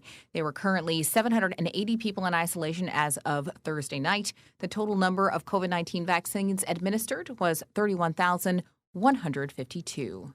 U.S. President Joe Biden has said he's hopeful that America can, quote, mark independence from COVID-19 on July 4th if people get vaccinated. In his first primetime address as president, Mr. Biden said he would order states to make all adults eligible for vaccines by May 1st. Current measures prioritize people by age or health condition. Mr. Biden was speaking exactly a year to the day after the outbreak was classified as a global pandemic. More twins are being born than ever before, but the world may now have reached peak twin, according to researchers. About 1.6 million twins are born each year worldwide, with 1 in every 42 children born a twin. Delayed childbearing and medical techniques such as IVF have seen a rate of twin births rise by 1/3 since the 1980s, but it could be all downhill from here as the focus shifts to 1 baby per pregnancy, which is less risky. Those are your headlines. I'm Karsley Fuller. For the latest in news and information, follow Radio Cayman on social media, Facebook, Instagram, Twitter. Download the Radio Cayman app or log on to our website, radiocayman.gov.ky. For the record, with Ort Connor. Initiating system. For information that matter. For the record, with Ort Connor. Continues right now on Radio Cayman. Good morning and welcome back to For the Record. It is my pleasure to have in the studio with me this morning Ms. Sabrina Turner, who's a candidate in the upcoming April 14th general election. She's a candidate in the electoral district of Prospect. No stranger to Radio Cayman. As a matter of fact, sitting in this studio, she has a distinct advantage over others to the extent that she knows how to, she can watch the clock and she knows what times to zone in and zone out as well. I believe, Paul, we do have calls. We have one caller. Let's go to the phone lines. Caller, good morning. Welcome to For the Record. Do you have a question for Ms. Turner? Yes, good morning, Mr. O'Connor, and good morning, Ms. Sabrina. Good morning. Good morning. I want to wish Ms. Sabrina good in this election. I think she is a very hard work lady in the community. She did for long time work in the community of Prospect, and I have always heard good and positive things about you. You are a hard worker and you deserve a chance from the people of this country. I think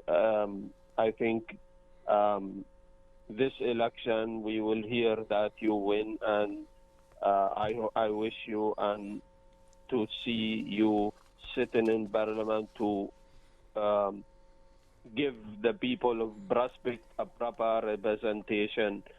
My question to you, do you support bringing a law in the legislation assembly where you bring this from? I mean, when you see a minister get or MLA get very rich suddenly after he retired or after years of serving, are you in support of bringing a motion to the House when you get elected, God willing? Are you in support of this law to question people where you bring this from? Thank you.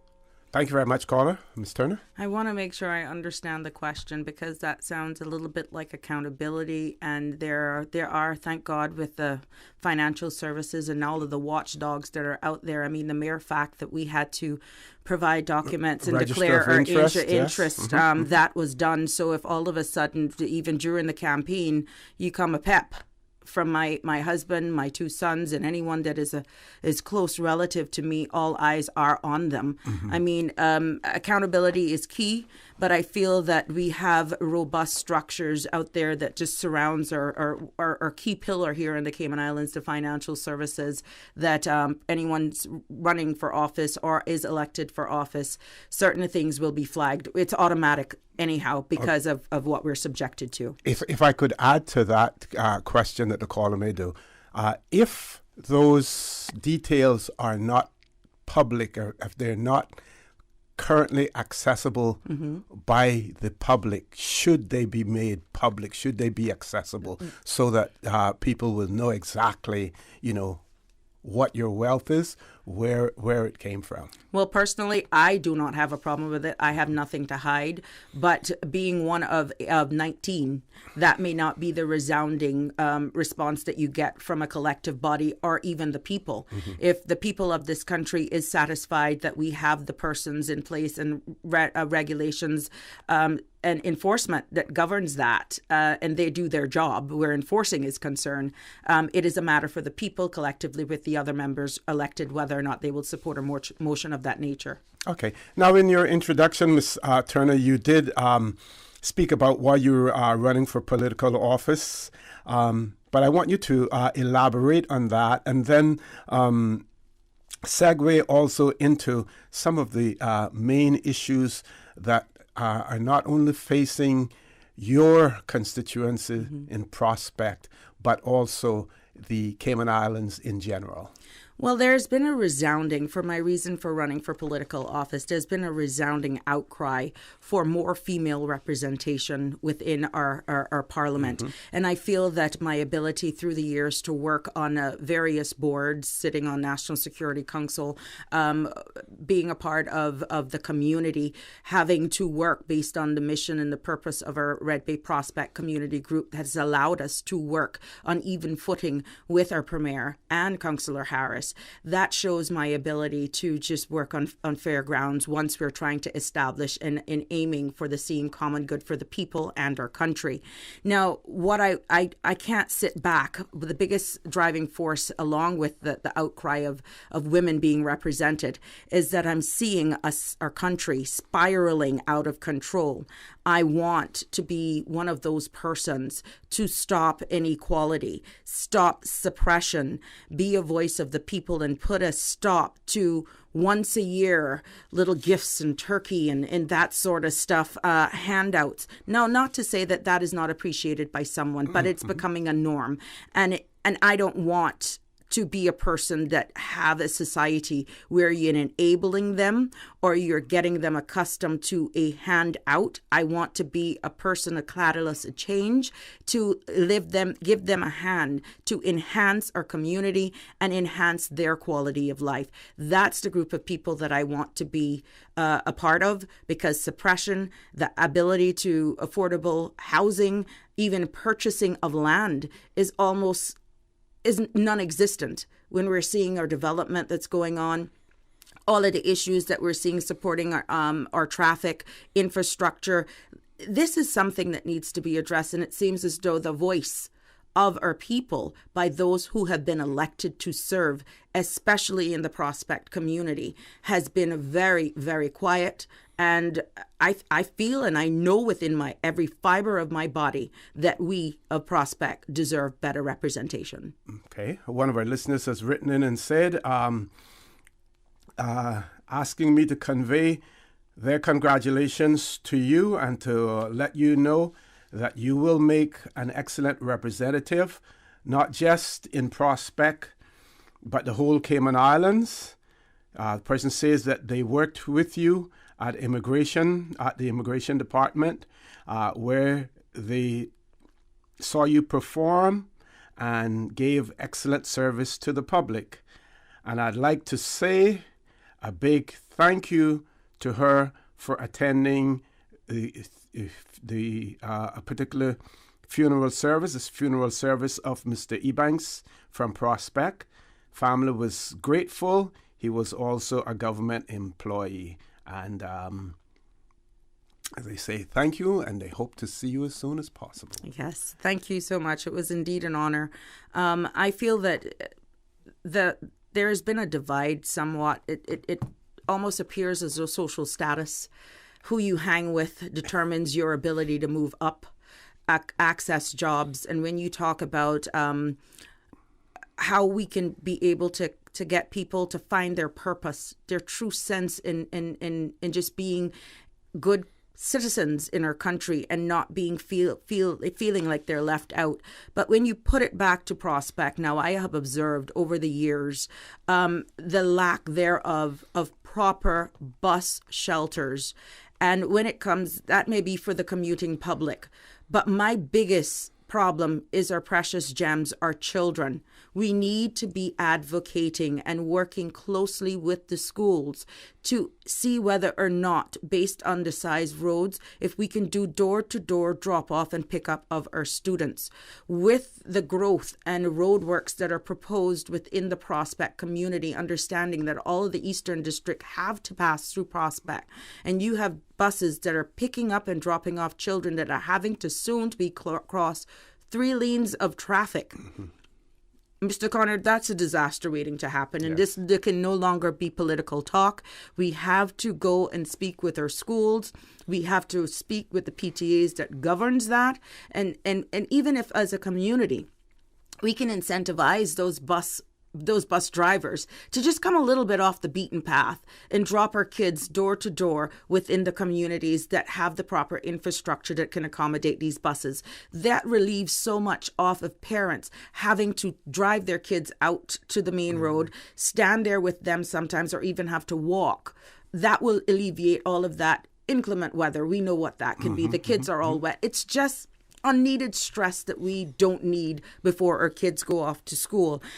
Getting our traffic also under control, which ties into a number of things. All the inner roads within Prospect, the people have been advocating for that for years. And even though we work closely with the police to do this, Poindexter, it is only a Band-Aid to a huge problem. If we have mass transit system that we can discuss more, and of course with public and constituent consultation, this is something that will lead into a combined national effort as well, which can lessen our carbon footprint and definitely play and do our part when it comes to environment. We also talk about beach access. Now, Prospect has 3 beach accesses that are not properly, 1, accessible, and 2, not maintained.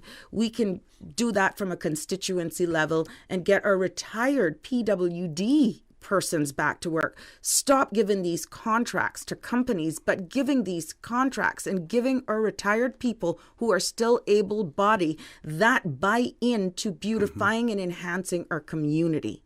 Now, I love these forums because it makes people know that I know exactly what's going on the ground, but I refuse to the Colonel don't give away his secret recipe either. We are in campaign mode, and I really hope and trust that the people of Prospect will give me a chance, bringing not only the female perspective into this, which I think is grossly lacking, but I really feel that it's incumbent of me, should and when the people of Prospect make me their elected member of Parliament, I feel that it's incumbent of me to lead with a purpose, courage to speak the truth.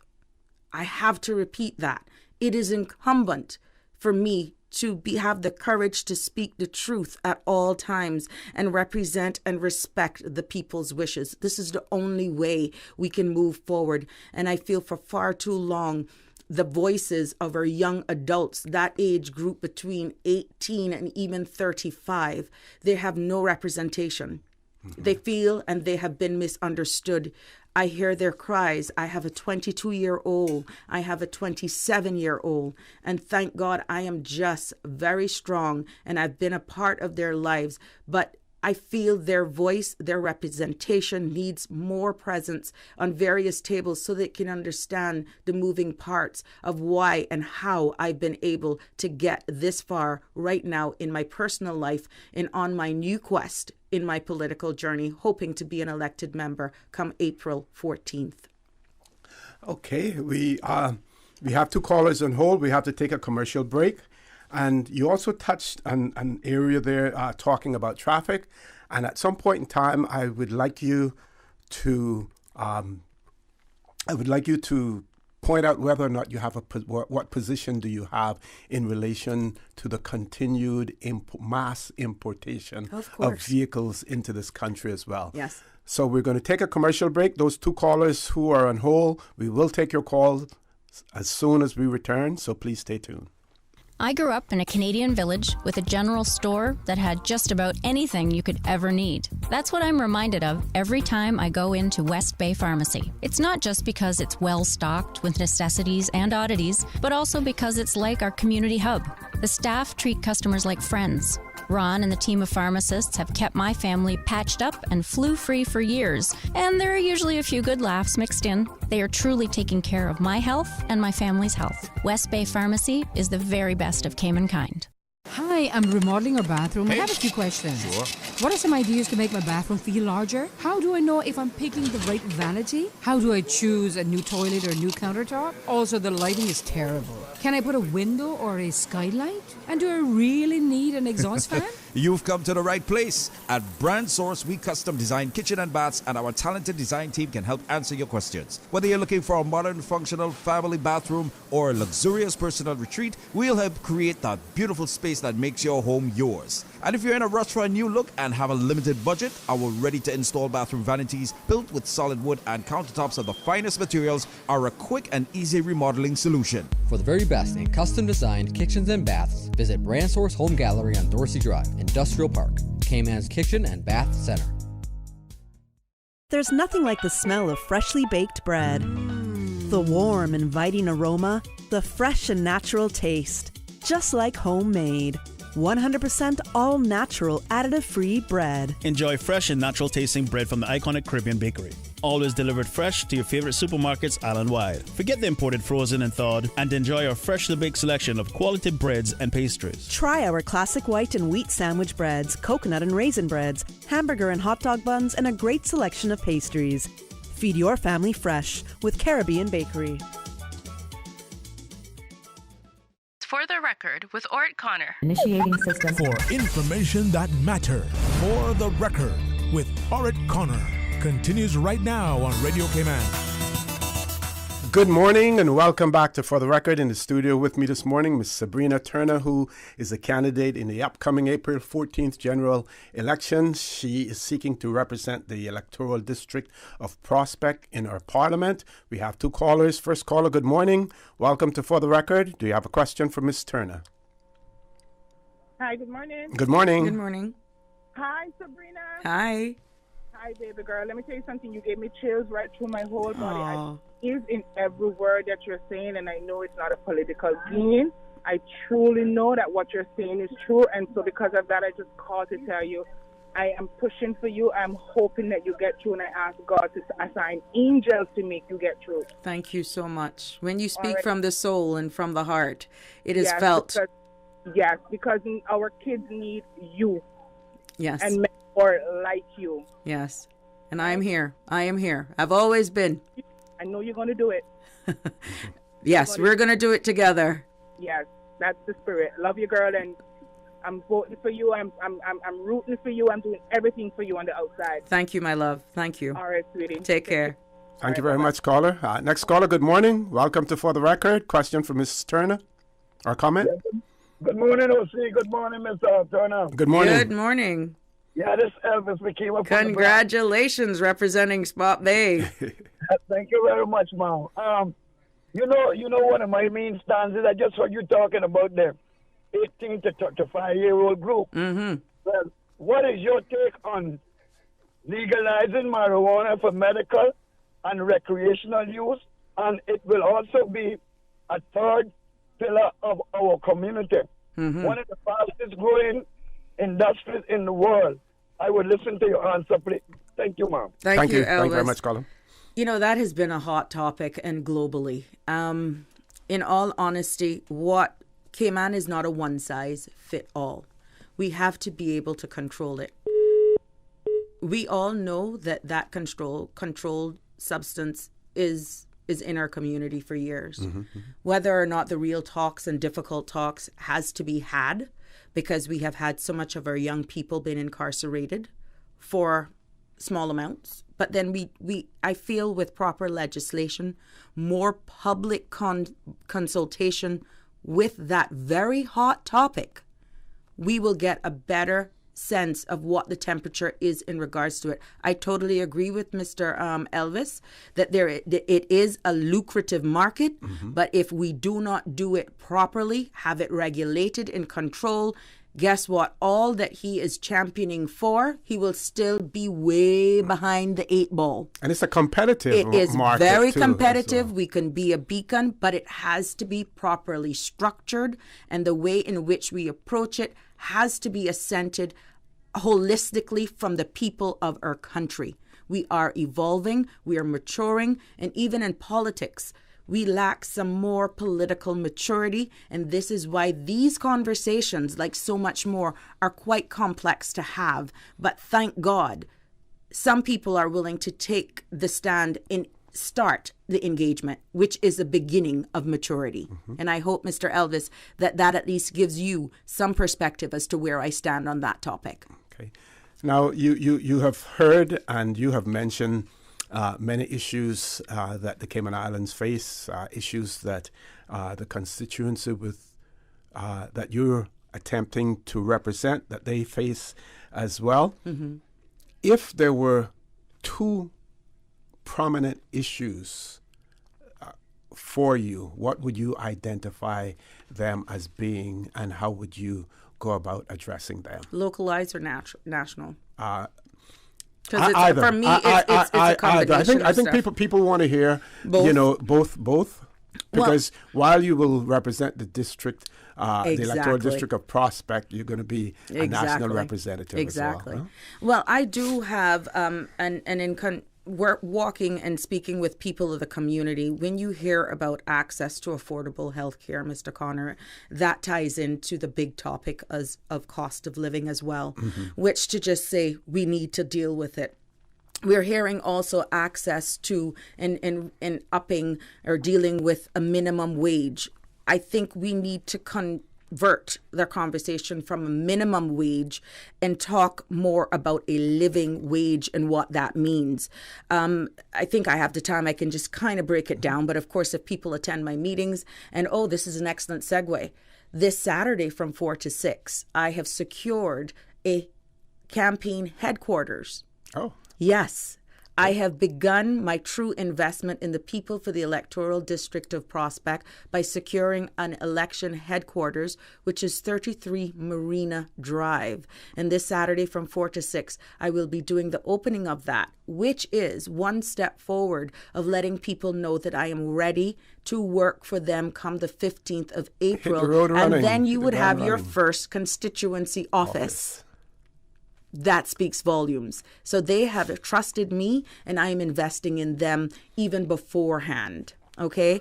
But when we talk about getting my stance more on a living wage, we need to consider that to anyone who's working over 40 hours a week with no additional income proven, they must be able to have that living wage to afford them basic, modest, but a decent life, such as access to food, shelter, utilities, healthcare, and childcare. Now, when you compare that living wage to what we are fighting to increase, minimum wage has proven to fail our people because it has failed to meet the requirements for basic quality of life, thus leaving our people, this is key, to rely on government and NGOs for income assistance. I'm not a part of that. I'm a part of giving the people a hand up.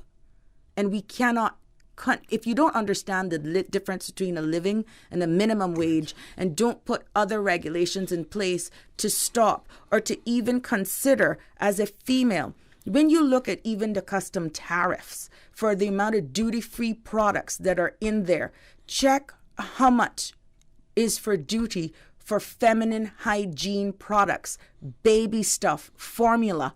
These are the things that a woman can have those conversations and push. And I know that I have other members who are like-minded that will second that motion. But we got to see where the chips fall come April 14th, and I will be the voice of so much more. Now, when you look even at medical insurance and the premiums and how it's being managed right now, it is a cash cow. That is the biggest noose, in my humble opinion, around our country's neck. Because when you have companies that are licensed to operate, and they can cherry pick to only be able to insure persons who are able-bodied, employed with little to no complications, then the rest of persons are indigent or unemployed or children are saddled by the government and on the backs of our people. Why don't we consider having the consultation and talks about a national medical health plan? And then you look at two major companies who can manage that, and their primary focus and job would be to lobby premiums and the type of medical insurance coverage that we all get, which puts us all in one great big pool, because we all pay for the best. When you have our own retired Caymanians that are saying, I want to retire here, but when they look at the cost of medical insurance alone, they have to consider alternate jurisdictions. This is brain draining. It is something that when you reach retirement age, even though we pushed it up to 65, you have people that are healthy and we're living longer and stronger at 75 and 80. There are laws that are blocking our people, and this cannot continue. You have to deal with those families of special needs. I was so fortunate to be at an event this week, Inclusion Cayman, and you hear the cries of persons and families of special needs children. And when you have our education system that are just not up to the time, that they are pretty much saying, I don't want a child with special needs because they lack the education, they lack the support, we lack the teeth in our laws and policies that govern education that is inclusive of people and children and families with special needs. And that resonated with me. And until we have more forums like this, persons with me with this platform, I feel, Mr. Connor, this is the only how we can grow as a society and a community where we're not feeling second class in our own country. Okay, I think we have enough time before we go to the next commercial break to get your position on the importation of vehicles. Now, people talk about the traffic and they talk about the increase in the population. Yes.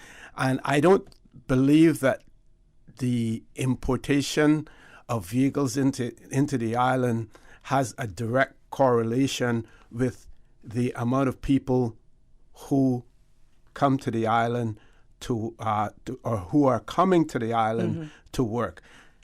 I believe it's the persons who are already here, Caymanians as well, youngsters who reach the age of 17, 18 can get a driver's license, want to get a car. The fact that cars are much more affordable in the Cayman Islands, so a domestic helper, now rather than taking the bus to come to work for you, they can drive their car because they can afford a car as well. What do we do about the traffic situation, the importation of vehicles? Give you an opportunity to answer that as soon as we return from the commercial break. Folks, please stay tuned for the record with Miss Sabrina Turner. Will continue after this short commercial break.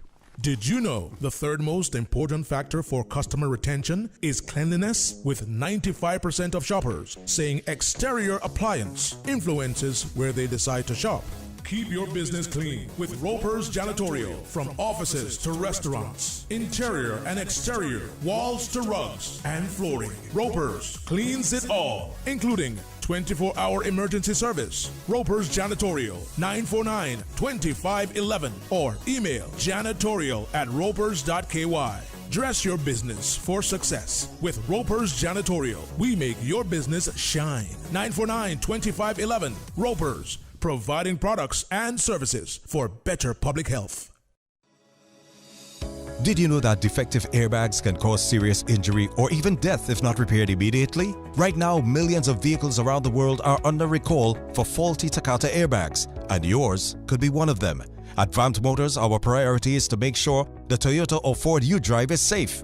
So we are offering customers a free, fast and easy airbag swap out if your vehicle was manufactured in 2016 or earlier. Find out if you need to have new airbags installed by emailing your Ford or Toyota vehicle's VIN or vehicle identification number to service@vantmotors.com or stop by Vamp's Service Center or call us at 949-2245. Don't risk it. Get the airbags in your Toyota or Ford checked for free at Vant Motors on Walkers Road.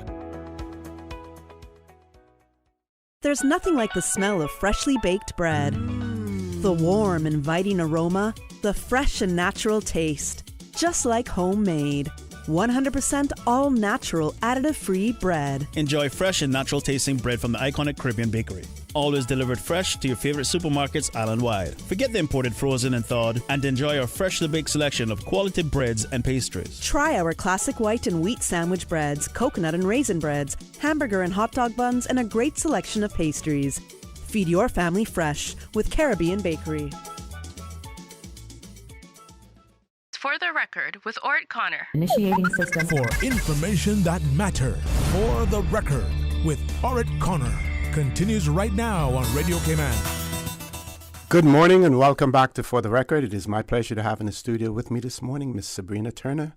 She is a candidate in the upcoming April 14th general election. She's seeking to represent the electoral district of Prospect in our Parliament, and we want to hear from her about the importation of vehicles. We know, yes, that it's a huge revenue earner for government as well.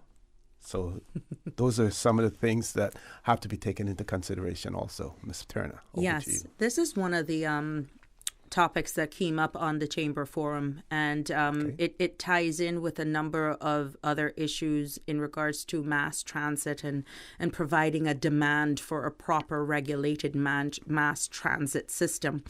I have no problem with the importation of cars because we don't want to seem like a dictatorship community. But what I have an issue with and what I would advocate is that there should not be any importations of cars that are older than 5 years old. Okay. I also at that forum stated that I feel persons who are newcomers to our shore should not be allowed to purchase, license or transfer a motor vehicle unless they have been here for at least 6 months to a year and have a permanent place to reside, because then it becomes competing with those bricks and mortars. It's a balance. And they should they purchase locally, or should they be allowed that to would import? be their choice as long as it's not older than 5 years. Okay. I feel that it would still be, if it's revenues that we're looking at, it would still be something that our country would not lose, but also give better incentives so that we can lessen our carbon footprint. And this is where it ties into a properly regulated mass transit system. Many of the persons who are on our shores, and thank God we're a community that is embracing of so much other cultures, but some of them have never owned or driven a car until they arrived on our shores. And it's because we have not created, for me, a compelling demand for mass transit. Now, for those persons, and this could be a very delicate situation, who earn a living from the current system that is at hand with our public transport board, by no means am I boxing food out of your mouth. We will absorb every one of you and make sure that you will be first at the table in part of this plan so that you will be not left without jobs. But we have to look at those mass transit transportation that with low emissions could be considered electric. And when you look at all of that, and I would also advocate that until we get to that maturity and embrace the mass transit system, that what model we currently have now for our public transport is that any road that comes off the main artery road that is longer than half a mile it should be mandated that these bus drivers drop people off to go down those roads. I feel that that is a must. That is something that we need to have into consideration. And I would also encourage more enforcement in making sure that those persons who are actively out there in the public transport system complete their route and not pretty much boot customers out of their vehicles because they don't want to complete their route for fear of losing fares. Because they're coming off a little bit of the beaten path or not the most popular drop-off and pickups. Okay. One of our listeners has written in and said that you made mention of the establishment of a campaign headquarters, which would be your constituency office if you are elected as well. And they wanted to know how do you see that constituency office, if you're elected, operating, and how would that substitute or help to represent you while you are in Parliament, or if you were to become a parliamentary secretary. Your time would be occupied there. How would you staff your office to accommodate and to serve your constituents? Well, right there and then, the current elected official pretty much pocketed almost, if not more than $200,000 in revenue and never established a constituency office. If I am so chosen to elect the people of Prospect, that will be a meeting place where spreading and having the ability to time manage myself, that I will always avail myself to the people. So when the staff, that also creates jobs. I know that funding is given for that. I wouldn't just handpick someone. I would try to do it over the 4-year term so that at least there are 4 to 6, rotate it. So we're sharing that stipend evenly across 4 successful people to have a buy-in within that office representation. By no means is that office just bricks and mortar to appear on the front. No, it is the way so that you could have a neutral ground. I want it to be community feeling and to utilize that, but more so to let the people know that I have a vested interest in them. I am willing to afford jobs at least for over the 4 years, and that is a central point. By appointment, they have privacy, that they will have a place and not have to hope they can get me on WhatsApp or hope that I answer my phone, and you have to commute out of the electoral area to come someplace that is not really a constituency office. I am doing that in advance to show the people that I'm willing, able, and ready to work for them. Okay, we do have a caller. Caller, good morning. Welcome to For the Record. Question for Ms. Turner. Good morning, everybody. This is Dolan Hunter from the Brock. Good morning. Good morning, Mr. Dolan. Madam, I would just like to ask you a question. What if a poor person don't have enough, say, a car that's just 5 years old and they want $10,000 for it, and you can only get 7, and you can get a car that is 8 or 9 years old and running good? Mm-hmm. Wouldn't that be better for the person that needs the transport? Can you repeat that again? I want to get the question out of it, though. I hear your statement, but what is your direct question? You said something earlier about importing cars no older than 5 years old? Right. Yes. Well, okay. I said if that car is just 5 years old and it's going to cost $10,000, if a poor person only has $7,000 and they can find a car that is 7 or 8 years old and is running good and they can afford to get that, isn't that to their advantage? Yes, it is to their advantage, but I feel with the high influx, because right now, Mr. Dolan, we have people that are bringing in cars just for a business without even trading business license.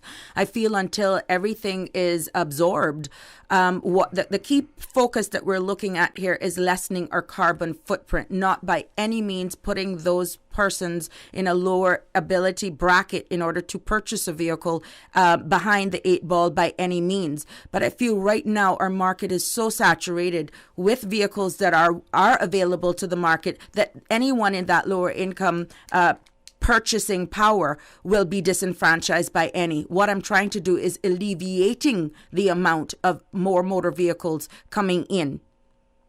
Yes, I understand that quite clearly. It's plenty of traffic down there. I know that because sometimes up here you can drive for miles, you don't see nothing. Well, you guys are picking up. I usually frequent there, so I know you guys are picking up with your traffic on the road, and COVID all of the people from Grand Cayman are coming over there, and there are times we can't even get motor vehicles over there, Mr. Dolan. So we see where over there is getting more traffic as well. And I know that it is customary of the people of Kim and Brack, they don't like no more than one car in the front of them. So when they're seeing 3, they're getting angry. That's a traffic jam for That's them, a traffic jam for them. That does not apply to me. If it's 8 cars ahead, I just have to wait my turn and go behind. Yes.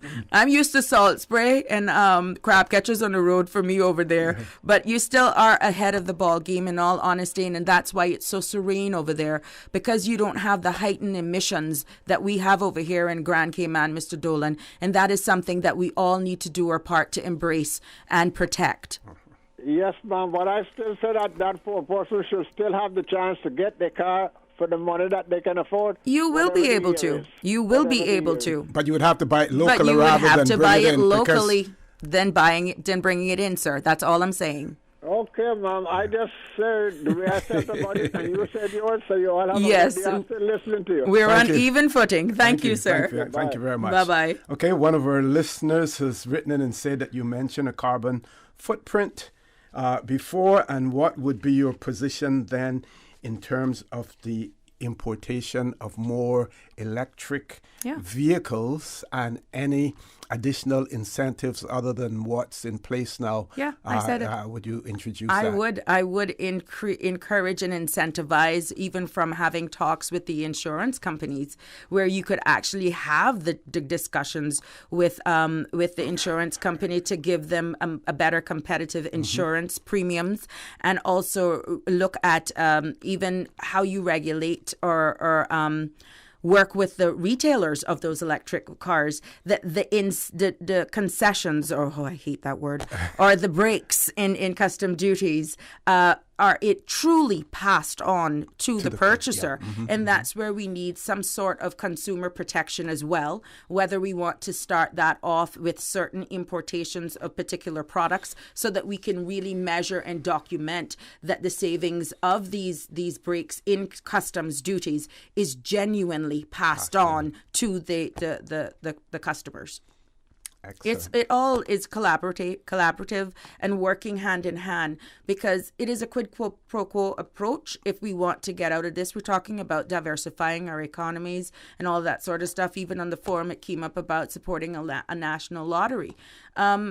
We have to really look at upskilling and retooling and just what model we have built our island around. I still feel financial services is a key pillar here. And I have to say this, and that it is something that we really need to look at more and utilize what funds and revenues are made from that, and spread those funds evenly across our education system. Community enhancement. I will always go back to community enhancement, because it takes a village, and the middle class is pretty much coming out. And when we have the talks about access to affordable housing, regulating or just trying to control the access to medical health care, 3 things that make up key pillars of a successful society when all persons are covered is good education, good medical, and a healthy environment. And that's where even managing our garbage is concerned. Without those 3 pillars, we're not attractive. But when people are feeling left behind and just hopeless, they are looking up to potential leaders like myself to take us moving forward, and not just talk.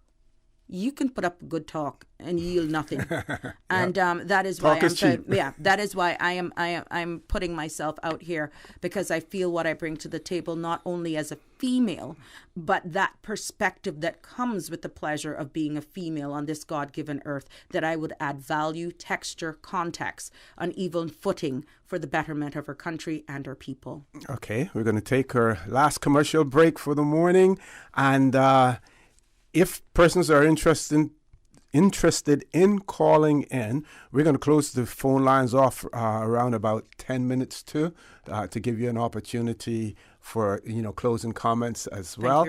And one of the areas that we would really like you to talk about also, because we know that you have been involved in this, is disaster preparedness. Yes. And are we prepared here in the Cayman Islands? How satisfied you are with our disaster preparedness plans as well. Folks, please stay tuned. For the Record with Miss Sabrina Turner will continue shortly.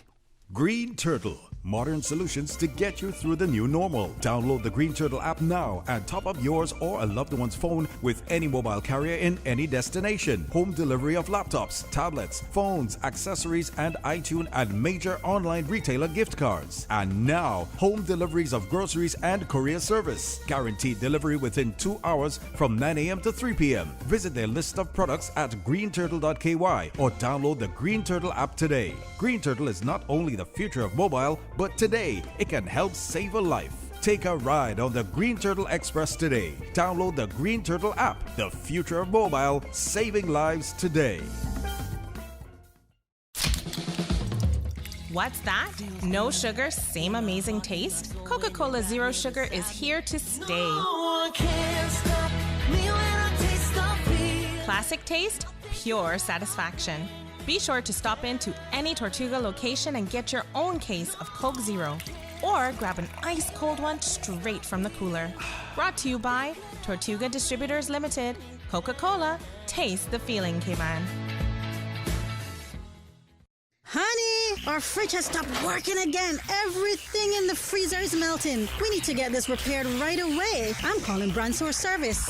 When you need the very best appliance service, call Brand Source Service at 623-5000. Offering service and installation of all brands and models of appliances. Brand Source Service is Cayman's source for appliance parts and repairs, with qualified and experienced technicians and the island's largest stock of appliance parts. Brand Source Service will have your repair completed in a flash. So, whatever the problem is, call the experts at 623-5000. Brand Source Service, Dorsey Drive, Industrial Park. Telephone 623-5000. For the Record with Ort Connor. Initiating system. For information that matter.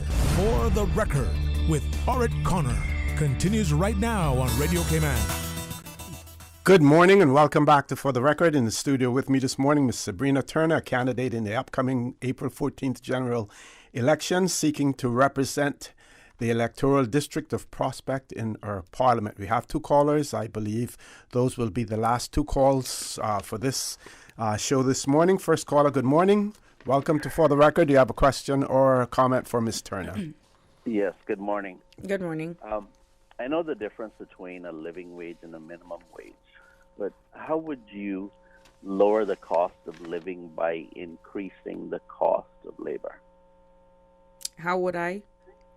Lower the cost of living by increasing the cost of labor. Well, that is correct. The cost of labor in itself is defined by a lot of factors, caller. I feel, let's take the construction industry that is booming. With all the inflation right now that we see, even the cost of land, cost of development, working with the banks and payback, all of those trigger down into that final number. So this is why there is no magic formula, in my humble opinion, and I don't come here to be a specialist in any way, is why thought-provoking ideas like this come together and we can come up to a decision that is attainable by everyone at the end of the day. So you have to look at what we're importing inflation, and it trickles down in the cost of labor, because the cost of, let's say, operating a business affects the cost of labor. And this is where we have to strike a balance. For far too long, it's been an open market. And this, please do not misread what I'm saying. Until we get a handle of certain industries and cost factors, and there are so much moving parts to this, caller, that I feel a lot more discussion, dialogues, and more persons at the skill set in order to come up with an even footing, so it be fair and balanced across the board is the only way we're going to tackle that. Okay. Well, I would suggest that if we want to lower the cost of living, we need to cut costs. Exactly. I mean, But that's might sound- calculated too, don't you think? And like minds around the table, other industries, you're gonna always have somebody screaming that they're getting less. Well, yeah, but what you have is necessary cost, and then you have waste. Mm-hmm. So I'm sure that you could find the waste. Right. Gotcha. Thank you very much, caller. Thank you, my Thank you dear. very much for that. But good proke at me. Next caller, good morning. Welcome to For the Record. Question or comment from Ms. Turner? Hi, good morning. I'd like to congratulate Ms. Turner on her for good morning and thank you being included in election, and you sound very dynamic, and I know you're very competent and ready to get on the ball, to get things rolling, and I'm sure you have a lot to offer on a lot of different subjects Yes, that we ma'am. need urgent attention to. Thank you and all the best. Thank you so much. Thank you. Yeah, see, that's been of the.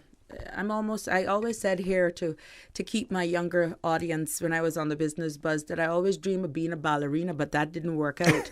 But I'm telling you, in this forum and in this journey, it's almost like a dance. It's a balancing act because you hear the cry of so much people. You see the need. And I often wonder for those who have come before me and have had the distinct honor and privilege of representing the people in our parliament. I wonder if they live in the same space, if they go through the same hardships that everybody is. And how could you with good conscience lay down at the end of the night and not think about some of the rules, regulations, and laws that you assent to and see the indirect and direct effect that it's having on the people that you're now coming for their vote?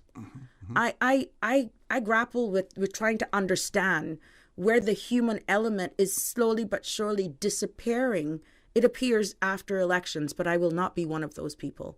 I have always been on the ground with the people of Prospect and Red Bay, and that will not change should they make me their choice come April 14th and vote number 3 on the ballot. Okay. And before you leave, your position on disaster preparedness, how do you feel we are in that regard? And in particular, if you want to focus on your constituency or your electoral district as well. Thank you for this opportunity. And again, kudos to the people and residents of Red Bay and Prospect combined who have taken this very seriously.